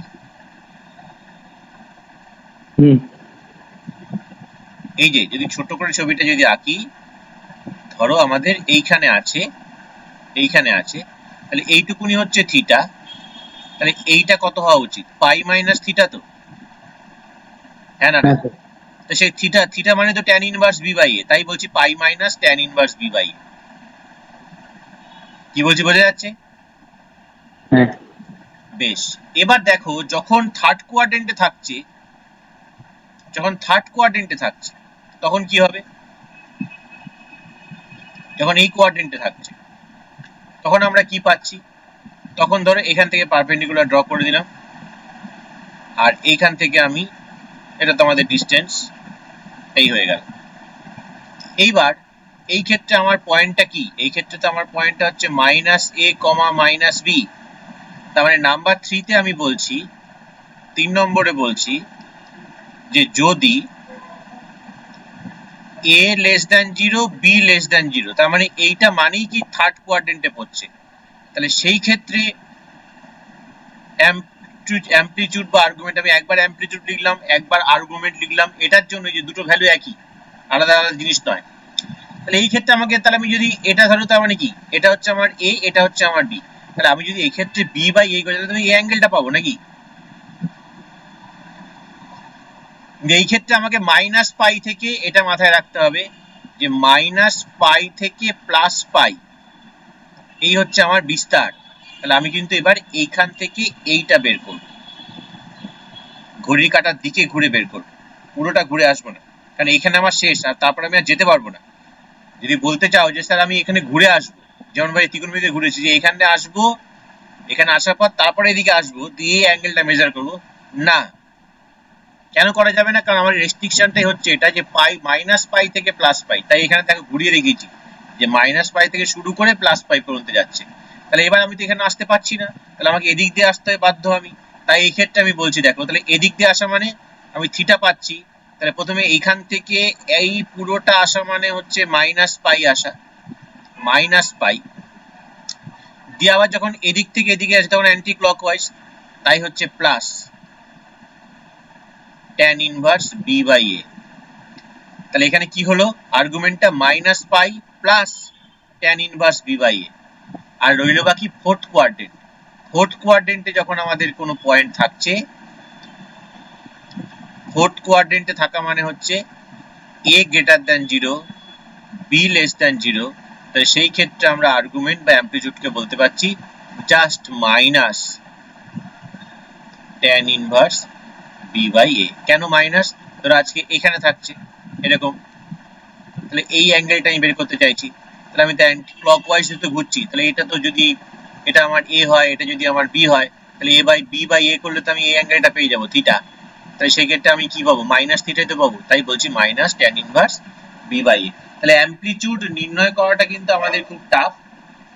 এবার প্রশ্ন হচ্ছে যে এই অ্যামপ্লিটিউড বা আর্গুমেন্টের যোগফল এবং বিয়োগফল সেই ক্ষেত্রে কি হয়, তার ভ্যালুগুলো কি হয়, সেটা আমরা আজকে একটু দেখে নিই। এখানে দেখো, তাহলে এখানে মুখ্য মান বলছে, এই দেখো আমি প্রথমে যেটা বললাম x greater than 0 y greater than 0, তার মানেটা কি, কোন কোয়াড্রেন্টে আসছে, ফার্স্ট কোয়াড্রেন্টে, তাহলে আলফা মানে আর্গুমেন্টটাকে আলফা ধরা হয়েছে এখানে, tan inverse y by x।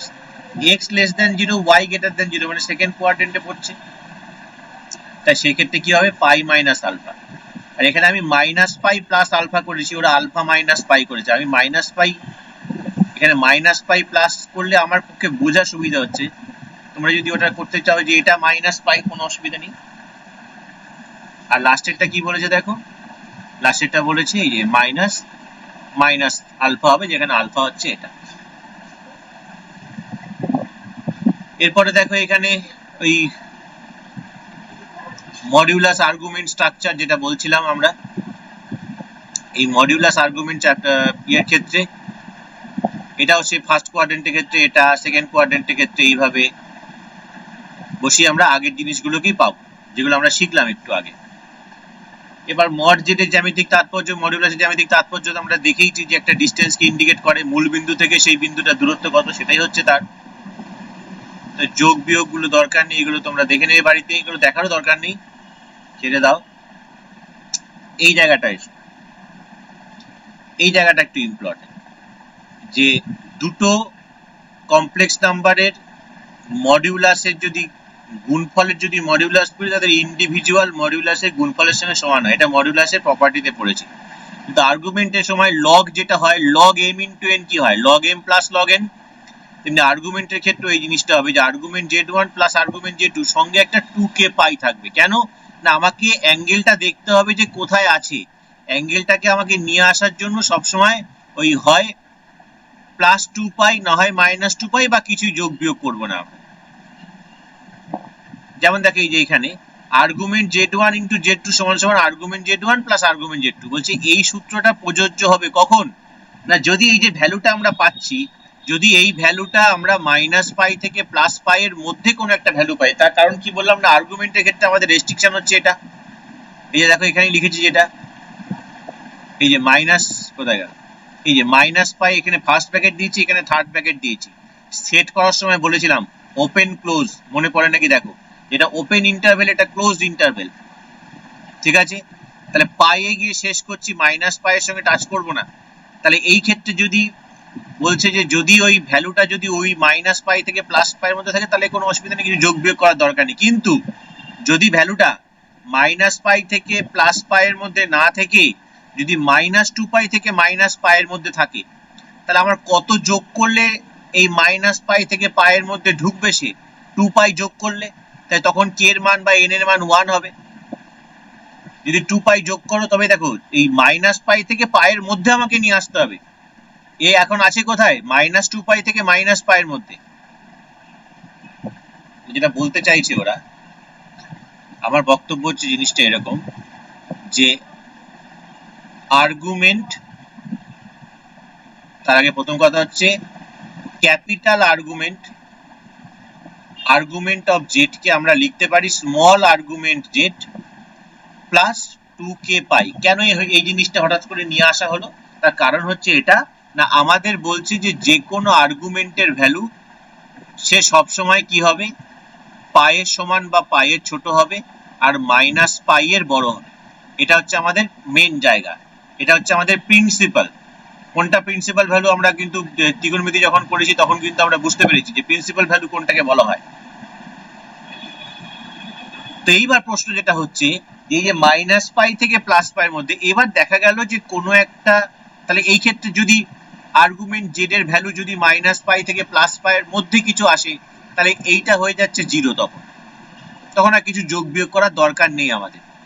কিন্তু যদি দেখা যায় যে আর্গুমেন্ট অফ জেড, সেই ক্ষেত্রে 2k পাই, এই ক্ষেত্রে আর্গুমেন্ট জেড এর ভ্যালু দেখা যাচ্ছে যে মাইনাস 2 পাই থেকে মাইনাস পাই এর মধ্যে আছে। যদি আমি এখানে দাগটা টানি তাহলে হয়তো ভালো করে বুঝতে পারবে। ধরো এটা 0, এটা পাই, এটা হচ্ছে 2 পাই, এদিকে হচ্ছে আমাদের মাইনাস পাই, এদিকে হচ্ছে আমাদের মাইনাস 2 পাই। তাহলে আমাদের প্রিন্সিপাল ভ্যালুটা থাকছে কার থেকে কার মধ্যে? এর সঙ্গে টাচ করবে না, এর সঙ্গে টাচ করবে, এই এর মধ্যে থাকছে। কিন্তু এখানে দেখতে পাচ্ছি আমি আর্গুমেন্ট জেড এর ভ্যালুটা কার থেকে কার মধ্যে আছে? এই ইন্টারভ্যালের মধ্যে আছে। তো সেই ইন্টারভ্যালের মধ্যে থাকা যাবে না, তাহলে আমাকে এই ভ্যালুটাকে এই ইন্টারভ্যালের মধ্যে ঢোকাতে হবে। তাহলে আমরা জানি যে সবসময় যে 2 পাই বা ওই যে ইয়েটা করেছিলাম মনে করে দেখো, ওই আমাদের পিরিয়ডিক ফাংশন করেছিলাম মনে আছে তো, যে আবার ঘুরে ঘুরে ঘুরে ঘুরে আসে। তাই সেই ক্ষেত্রে আমি এখানে কি করব, আমি এই ক্ষেত্রে এটাকে ওর মধ্যে নিয়ে আসতে গেলে দেখো আমাকে কত যোগ করতে হবে, আমাকে 2 পাই যোগ করতে হবে, কারণ কে এর মান সেই ক্ষেত্রে 0 নয়, কে এর মান সেই ক্ষেত্রে 1 হয়ে যাচ্ছে। তাই 2 পাই যোগ করে দিলাম, এই ভ্যালুটা এর মধ্যে চলে আসবে। আবার একই রকম ভাবে এই আর্গুমেন্ট জেড এর ভ্যালু যদি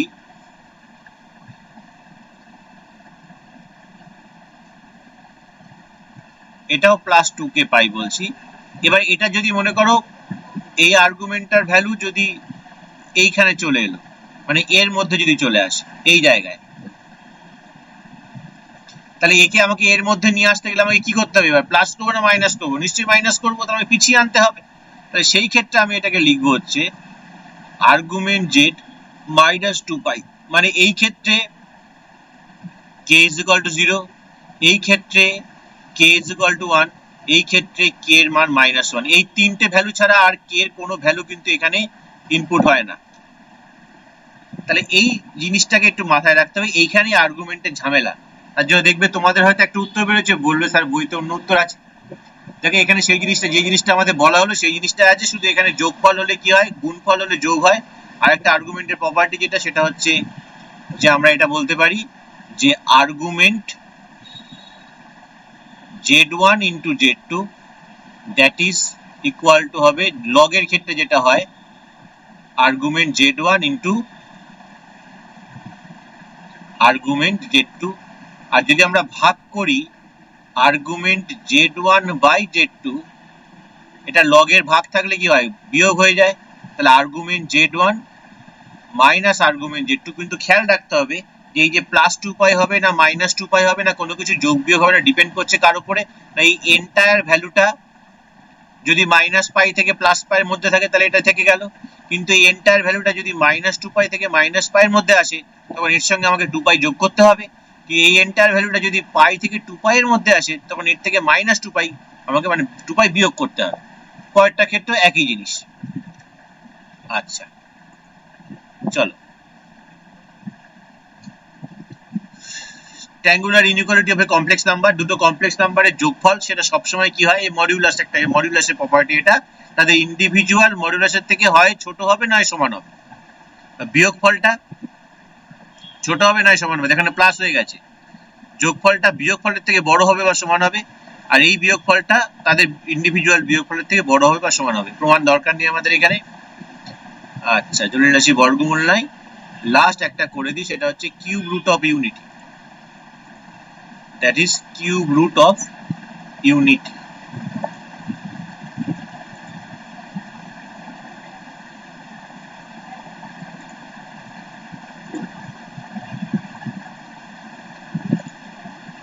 এটা জাস্ট দেখে নাও, আমরা চ্যাপ্টার শুরু না করা পর্যন্ত কিছু চ্যাপ্টারটা আস্তে আস্তে করতে হবে আমাদের, তাছাড়া হবে না।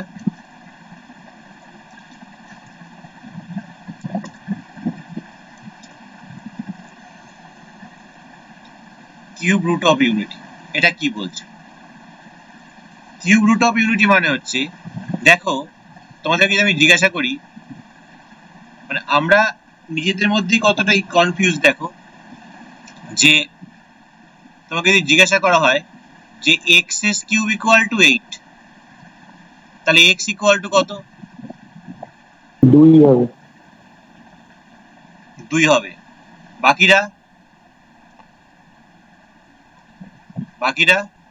2 শিওর? হুম এবার দেখো, আচ্ছা আমরা কি জেনেছিলাম যে দ্বিঘাত সমীকরণ হলে তার কটা বীজ থাকে? রিদ্ধি, 2 বিট থাকে। দুটো বীজ থাকে, সেটা তো কিউবিক ফাংশন, তাহলে এখানে কটা থাকা উচিত ছিল আমাদের? 3টে। তাহলে বাকি দুটো কই? এতদিন কিন্তু এই প্রশ্ন করিনি তোমাদের কাছে, আজকে এই প্রশ্নটা করছি। তার কারণ তখন যদি এই প্রশ্ন করতাম তখন তার উত্তর আমি তোমাদেরকে দিলে তোমরা কিছুই বুঝতে না, কিন্তু আজকে যদি তোমাদেরকে উত্তর দিই তাহলে তোমরা বুঝতে পারবে। তো এখানে 8 না করে আমরা এখানে 1 নিয়ে কাজ করছি, এক্স কিউব ইকুয়াল টু 1। তাহলে এখান থেকে এক্স এর মান 1 কি করে বেরোচ্ছে দেখো, এক্স এর কিউব মাইনাস 1 কিউব 0, মানে 1টাকে 1 এর কিউব ভাবতেই পারি। এ কিউব মাইনাস বি কিউবের সূত্র a minus b into a square plus a b plus B square equal to 0। তাহলে দুটো সংখ্যার গুণফল যদি 0 হয় তাহলে এখান থেকে আমরা কি বলতে পারি, হয় x minus 1 0, otherwise x square plus x plus 1 equal to 0। এই যে এক্স মাইনাস 1 0, এইখান থেকে কিন্তু আমি এক্স এর ভ্যালু 1 পাচ্ছি, মানে এক্স এর কিউব 1 হলে এতদিন আমরা এক্স এর ভ্যালু 1ই বলে এসেছি, সেই 1 হচ্ছে এটা। আর এইখানে দেখো একটা দ্বিঘাত সমীকরণ আছে, তাহলে সেই দ্বিঘাত সমীকরণ থেকে কিন্তু আমরা এক্স এর বাকি দুটো মান পাবো। সিদ্ধারাচার্য সূত্র অ্যাপ্লাই করলে X equal to minus B plus minus root over B square minus 4 into A into C divided by 2a। তাহলে আলটিমেটলি কত পাচ্ছ দেখো, মাইনাস 1, এটা 1 থেকে মাইনাস 4 বিয়োগ করলে হচ্ছে রুট ওভার মাইনাস 3, নিচে 2 ইন্টু 1 মানে 2। আচ্ছা রুট ওভার মাইনাস 3 কে আমি কি লিখতে পারি, minus 1 plus minus I into root 3 by 2। এই যে আই ইন্টু রুট 3 বাই 2, তাহলে এই ক্ষেত্রে আমরা এই একটা রুটকে আমরা ধরছি ওমেগা,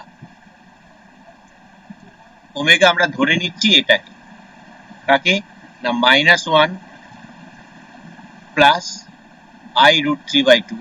তাহলে আরেকটা যেটা রুট আছে সেটা অনায়াসে হয়ে যাবে দেখো omega square, minus 1 minus I root three by two. এই প্রুফটা দেখো আমরা করে ফেলছি। ওমেগা যদি এটা হয় তাহলে দেখো আরেকটা রুট হয়ে যাচ্ছে ওমেগা স্কোয়ার। কি করে হচ্ছে দেখো, আমি যদি এমনি সিম্পলি এটা যদি ওমেগা আছে, আমি যদি তার যদি স্কোয়ার করি তাহলে আমি কি পাবো, এখানে পাবো মাইনাস ওয়ান এর whole square plus I root three whole square, sorry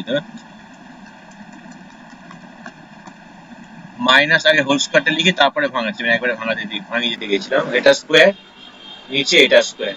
এবার উপরে তুমি যদি এ প্লাস বি সূত্র যদি ভাঙো, a plus B whole square সূত্র যদি ভাঙো, তাহলে মাইনাস ওয়ান এর whole square plus one, i root three whole square মানে কিন্তু মাইনাস তিন, কেন আই স্কোয়ার মাইনাস আর রুট থ্রি স্কোয়ার তিন, minus two I root three, নিচে হচ্ছে ফোর। তাহলে এখানে কত পাচ্ছি বলতো, এখানে পাচ্ছি হচ্ছে minus two I root three. যদি টু কমন নাও তাহলে থাকবে কত, minus one minus I root three, নিচে 4 কে 2 ইনটু 2, দেখো একটা টু কেটে দেখো minus one minus I root three by two, that is equal to, আমরা তাকে কি বলছি ওমেগা স্কোয়ার বলছি, তো আরেকটা রুট পেয়ে যাচ্ছি মাইনাস ওয়ান মাইনাস আই। তাই বলছি যে ওমেগা যদি কিউব রুট ইউনিটি হয়, অর্থাৎ একের যদি ঘনমূল একটা ওমেগা হয়, তাহলে ওমেগা স্কোয়ার সমান সমান আরেকটা হয়। এইটা হচ্ছে একটা প্রপার্টি যেটা তোমাদেরকে ব কলমে বলে দেওয়া থাকবে এরকম ভাবে, যে এক এর অবাস্তব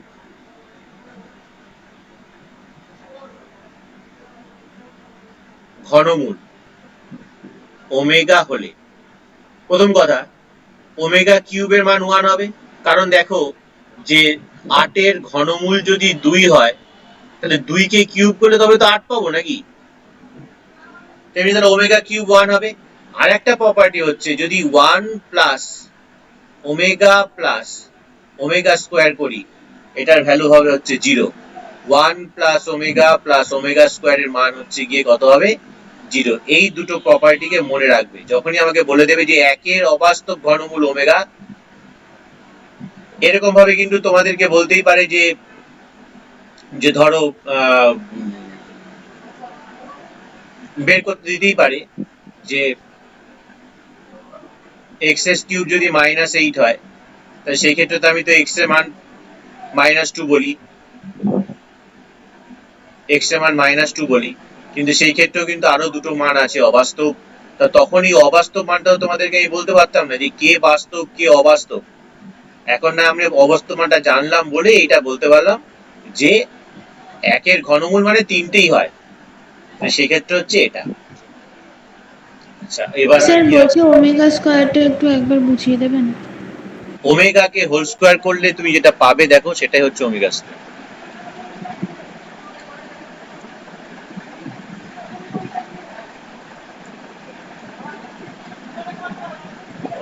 তাই ভাবছি কি হলো,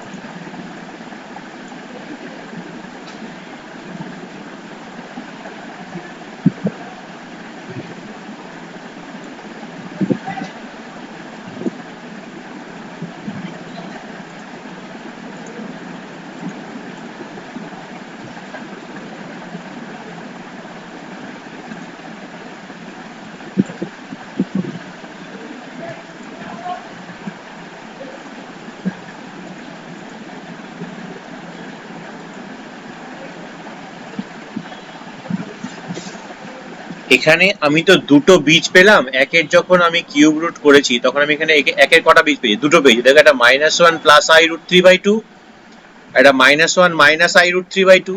তো এখানে আমি তার মধ্যে ধরেছিলাম minus one plus I root three কে ধরেছিলাম ওমেগা, ঠিক আছে। দিয়ে আমি সেই ওমেগাটা স্কোয়ার করেছি ধরো এইখানে, এই ওমেগা স্কোয়ার মানে রাইট হ্যান্ড সাইডের স্কোয়ার করে দেখছি যেটা পাচ্ছি সেটা হচ্ছে কত, না সেটা হচ্ছে এইটা minus one minus I root three by two. তো সেটা আরেকটা রুট না আমাদের, এই যে এখানে -1 -i√3/2, তাই বললাম হ্যাঁ স্যার। যে একটা রুট যদি ওমেগা ধরি তাহলে আরেকটা অটোমেটিক্যালি ওমেগা স্কোয়ার হয়ে যাবে। ঠিক আছে স্যার, বুঝতে পেরেছি। বোঝা যাচ্ছে? আচ্ছা,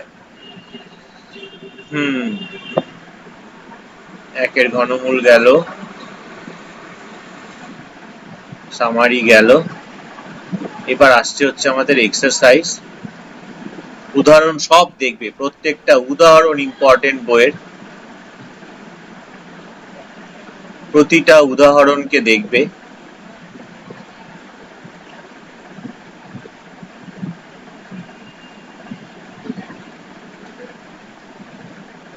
সাতটার বই যদি কারোর না কেনা থাকে এখনো পর্যন্ত, তাহলে এই পিডিএফটা আমি তাকে পাঠিয়ে দিতে পারি। আচ্ছা, চলে আমার কাছে নেই। হ্যাঁ স্যার আমার কাছে নেই। আচ্ছা, তাহলে এই মুহূর্তে এই শুধু কমপ্লেক্স নাম্বারের পিডিএফটা আমি পাঠিয়ে দেবো, নিয়ে নিও। আচ্ছা, এইখানে হচ্ছে এক্সারসাইজ। দেখো এইখানে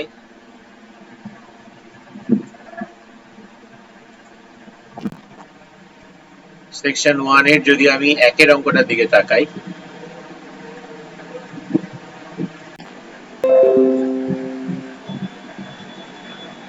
এটা এমসিকিউ অঙ্ক। কি বলছে দেখো, তো √(-4 × √(-9) এর ভ্যালু কত হবে? এটা করো দেখি, তোমরা করে আমাকে বলো দেখি কত হচ্ছে। -6 হবে। -6 হবে কেন?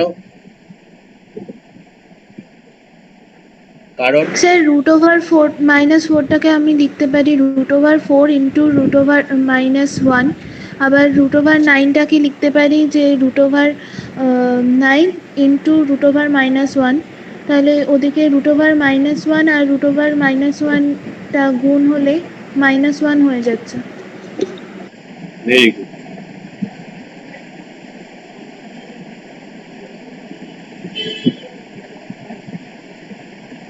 তাহলে -6 বেরিয়ে গেল। বাকিটা বুঝতে পেরেছো? এবার দেখো এইখানে কিন্তু এই জিনিসটা আমরা করতে পারি না। √(-4 ইন্টু √(-9) কে তো √(-4 ইন্টু -9, √(36) 6, তাহলে এটা কি ব্যাপার? তাহলে এই যে √(-4), তার মানে এই যে i, এই আইটাকে কিন্তু গুণ, i এর সঙ্গে i গুণ হচ্ছে, কিন্তু আইটাকে কিন্তু টোটালি একটা অন্য সংখ্যা ভাবছি এখানে, তাই কিন্তু এইটা অনেকে উত্তর বেরোবে ম্যাক্সিমাম ছেলের। এই কাজটা আমরা করে অভ্যস্ত যে √a into √b that is √(ab), এটা হয়। এই ক্ষেত্রে কিন্তু সেটা কি বাস্তব সংখ্যা, এটা বাস্তব সংখ্যার জন্য এটা সিদ্ধ, কমপ্লেক্স নাম্বার জন্য কিন্তু সেটা হবে না। কি বললাম, বোঝা গেল? আচ্ছা, তারপরে দেখো নাম্বার 2।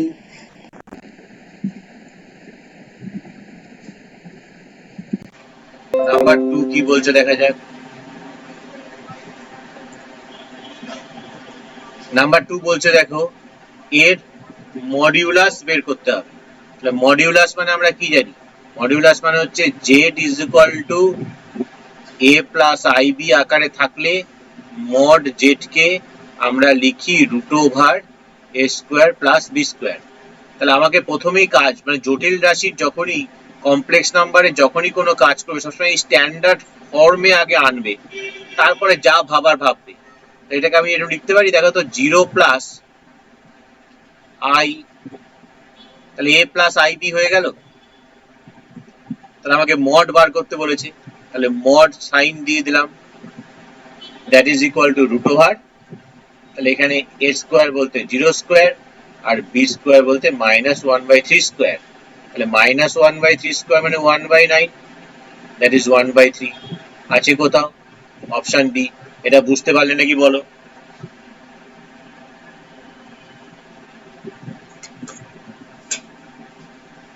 হ্যাঁ বাকিরা? হ্যাঁ স্যার। হ্যাঁ স্যার। হ্যাঁ স্যার।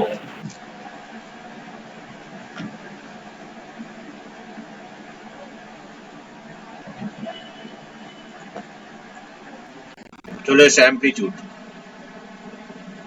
First property.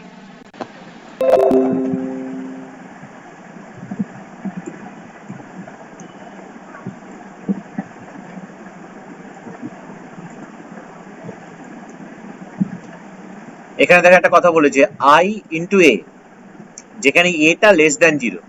তাহলে আমি প্রথমেই বললাম যে যখনই কোনো কমপ্লেক্স নাম্বারের অঙ্ক করবে আগে আমাকে স্ট্যান্ডার্ড ফর্মে তাকে নিয়ে যাবে।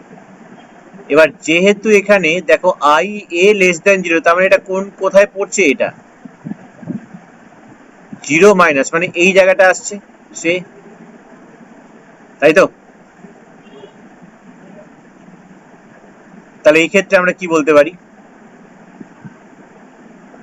এই ক্ষেত্রে আমরা বলতে পারবো এর অ্যামপ্লিটিউড, অ্যাম্প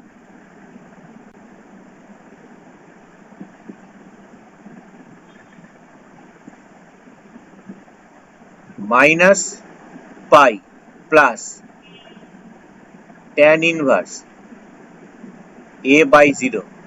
কেন মাইনাস পাই? কারণ দেখো লক্ষ্য করে যে এটা 0 আছে মাইনাস, মানে এই থার্ড বা ফোর্থ যে কোনো একটা মধ্যে জানটারে পড়ছে আমি থার্ডে নিয়ে যাচ্ছি, কারণ প্রথমে যাবো তারপর ফিরে আসবো। তাহলে মাইনাস পাই প্লাস এটা মানে কত, কোনো কিছুকে তো শূন্য দিয়ে ভাগ করা যায় না, আনডিফাইন হয়। আর ট্যান এর ক্ষেত্রে আমরা জানি ট্যান ইনভার্স ট্যান 90 ডিগ্রি বা পাই বাই 2 হচ্ছে একমাত্র আনডিফাইন। ট্যান ইনভার্স আর ট্যানটা অমিট হয়ে যায়, তাহলে পড়ে থাকে পাই বাই 2। তাহলে মাইনাস পাইয়ের সঙ্গে প্লাস পাই বাই 2 যোগ করলে হচ্ছে মাইনাস পাই বাই 2। তাহলে অপশন কোথায় আছে এখানে? অপশন আছে ডি। তাহলে এই পুরো লাইনের উপর পড়লো, মানে আমি এখান থেকে এই পর্যন্ত গেলাম তারপরে ফিরে এলাম। বা তুমি যদি ভাবো যে আমি এখান থেকে এইটুকুনি আসবো, কোনো অসুবিধা নেই। তুমি যদি ভাবো আমি থার্ড কোয়াড্রেন্টে ধরছেন, আমি ফোর্থ কোয়াড্রেন্টে ধরবো, ধরতেই পারো, কারণ এই বর্ডারে থাকা মানে আমি যে কোনো দিকেই ধরতে পারি, কারণ আমি +0 -0 দুটো ভাবা মানে এই বর্ডারই থাকবো। তাই যদি ফোর্থ কোয়াড্রেন্টে তাহলে সরাসরি লেখো এটা মাইনাস অফ এটা, এই কনসেপশন না খাটিয়ে যদি সরাসরি এটা লিখতে চাও তাহলে তোমরা এটাও লিখতে পারো, কোনো অসুবিধা নেই। যে ফোর্থ কোয়াড্রেন্টে হলে আমরা কি জানি, ফোর্থ কোয়াড্রেন্টে হলে সরাসরি minus tan inverse A by 0, তার মানে ট্যান ইনভার্স এটা হচ্ছে ট্যান 90 বা পাই বাই 2, মানে মাইনাস পাই বাই 2। বোঝা গেল?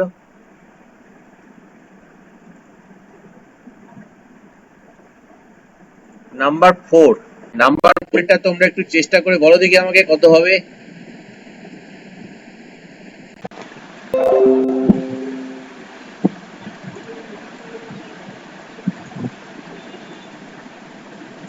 এটা একটু বলো দেখি, করো সবাই, না পারাটাই স্বাভাবিক। এটা আমার ভাষা অ্যাকচুয়ালি, যে আমরা যেমন হরের যেমন করণী নিরসন করি, তেমনি আমার ভাষা যে আমি হরের জটিল নিরসন করব। মানে আমাকে এটা দেওয়া আছে 1 plus I by 1 minus I. কারণ আমি বারবার করে একটা কথা বলছি, কমপ্লেক্স নাম্বারে যখনই কোনো অঙ্ক করবে আগে তুমি চেষ্টা করবে তাকে তার স্ট্যান্ডার্ড ফর্মে নিয়ে যাওয়ার, এ প্লাস আই বি। এই ফর্মে তুমি যদি নিয়ে যেতে পারো তাহলে যে কোনো কমপ্লেক্স নাম্বারের অঙ্ক, সে যে অঙ্কই দিক না কেন তুমি করতে পারবে। তাহলে এ কিন্তু সেই জায়গায় নেই। তাহলে একে যদি আমাকে এ প্লাস আইবি আকারে নিয়ে যেতে হয় তাহলে আমি কি করছি, আমার ভাষা বলছি, এটা অঙ্কের ভাষা নয়, এটা হচ্ছে আমি হরের জটিল নিরসন করছি। অর্থাৎ আমার এখানে ছিল 1 মাইনাস আই, ওপরে আমার ছিল 1 প্লাস আই, তাহলে আমি একটা 1 প্লাস আই দিয়ে ওপর নিচে গুণ করে দিচ্ছি। এটা নিশ্চয়ই বোঝা গেল? 1 মাইনাস আই ছিল, তাই 1 প্লাস আই দিয়ে ওপর নিচে গুণ। তাহলে নিচেরটা আমার কি হবে? নিচেরটা আমার হচ্ছে a plus b into a minus বা a minus b into a plus b, that is a square minus B square. ওপরে কি হবে? ওপরে হবে হচ্ছে 1 প্লাস আই তার হোল স্কোয়ার, এবং এই পুরোটার মাথায় আছে n। ঠিক আছে?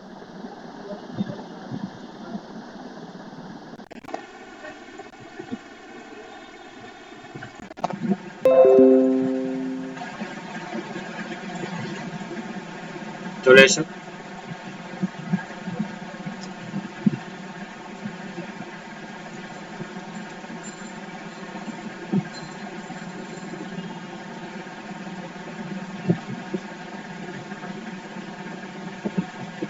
আচ্ছা,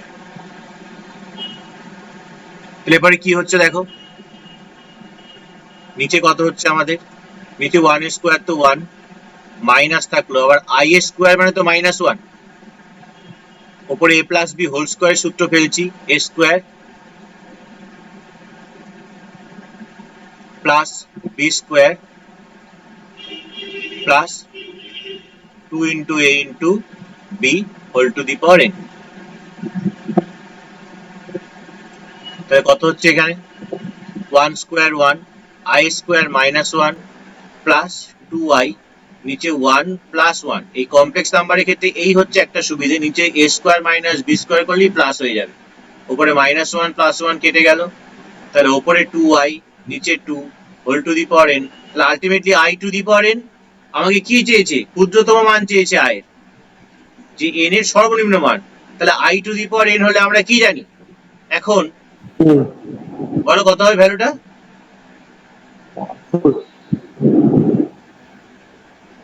i square two the power 4, তাহলে -1 স্কোয়ার দ্যাট ইজ 1, তাহলে আমরা i টু দি পাওয়ার, এটা স্কোয়ার হবে 4 না, তাহলে i to the power 4 is equal two 1। তাহলে n এর ক্ষুদ্রতম মান কত হচ্ছে, n এর ক্ষুদ্রতম মান হচ্ছে 4। বোঝা গেল?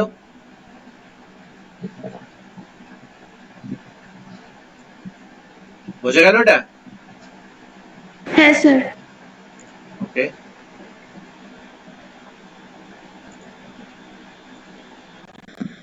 চলে এসো নাম্বার 5।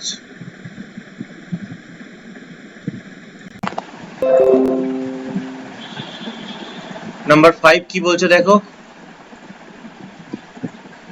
নাম্বার 5 দেওয়া আছে নিচে z ইজ ইকুয়াল টু 1, এটার অ্যামপ্লিটিউড বার করতে বলেছে। তো অ্যামপ্লিটিউড কি হবে, তো প্রথম কথা আমি বারবার করে একটা কথা বলছি যে আমাকে একে স্ট্যান্ডার্ড ফর্মে নিয়ে যেতে হবে। তাহলে i ইন্টু 0, তাহলে এটাকে i ইন্টু 0 মানে আমি কোন কোন কোয়াড্রেন্টে ভাবতে পারি, ফার্স্ট কোয়াড্রেন্টই ভাবতে পারি। তাহলে এখান থেকে তুমি ফোর্থ কোয়াড্রেন্টও ভাবতে পারো। তাহলে এখান থেকে আমাকে বলেছে অ্যামপ্লিটিউড, তাহলে amp Z that is tan inverse 0/1 b/a, 0/1 মানে 0 মানে আলটিমেটলি 0, তাহলে অপশন এ।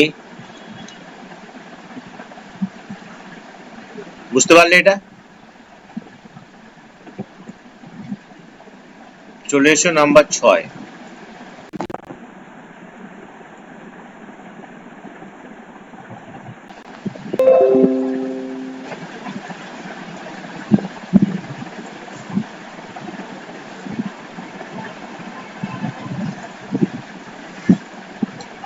একের একটা কাল্পনিক ঘনমূল ওমেগা, এই যে একের কাল্পনিক ঘনমূল ওমেগা এই কথাটা যখনই বলছে তার মানে সুতরাং দিয়ে তুমি লিখবে যে ওমেগা ঘন, ওমেগাকে কিউব করলে 1 পাবো, আর একটা property 1 plus omega square equal to 0। এই 1 plus omega square equal to 0, এটা জিরোটা দেখানো হয়নি তোমাদেরকে না, বলে দিয়েছিলাম শুধু। 1 মিনিট,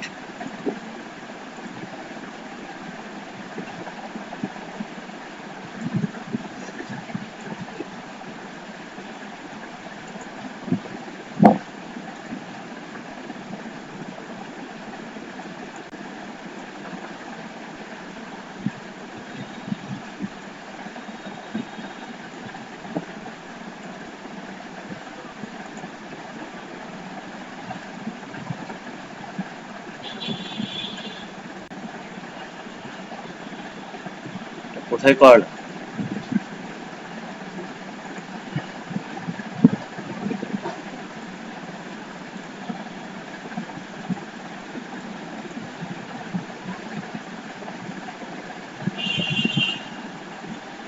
এখানেই করিয়েছি।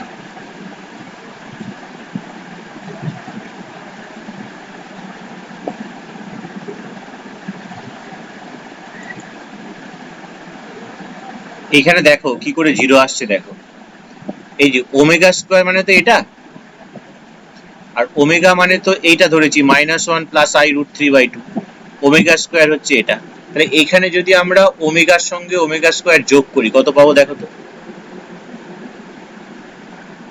ওমেগা মানে আমরা পেয়েছি হচ্ছে -1 প্লাস i√3/2, এটা পেয়েছি -1 মাইনাস i√3/2। যদি সেপারেশন করে দাও -1/2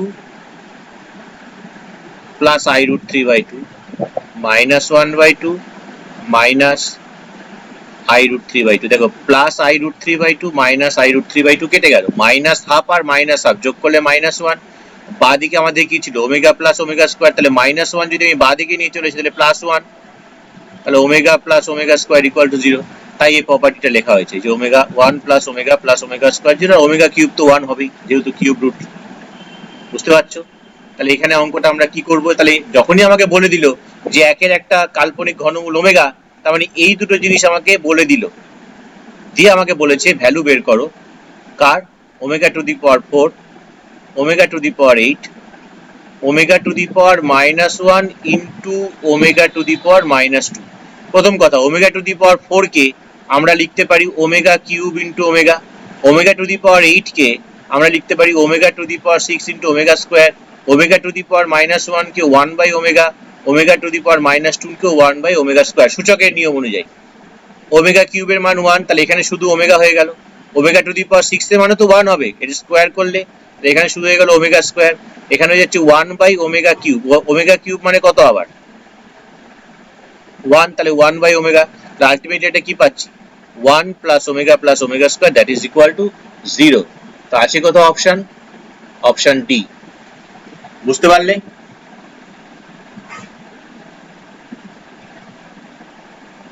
হ্যাঁ স্যার। ওকে, তাহলে আমার তোমাদের কাজ যেটা থাকবে সেটা হচ্ছে এখানে শুধুমাত্র সেকশন 1টা করবে, নাম্বার 11 পর্যন্ত করবে। আর যে জিনিসগুলো আমি এখানে করালাম এই প্রত্যেকটা জিনিসগুলোকে আরেকবার দেখবে, পারলে ভিডিওটা ক্লাসটা আরেকবার করবে বাড়িতে। ঠিক আছে, আজকে ক্লাস আমি শেষ করলাম।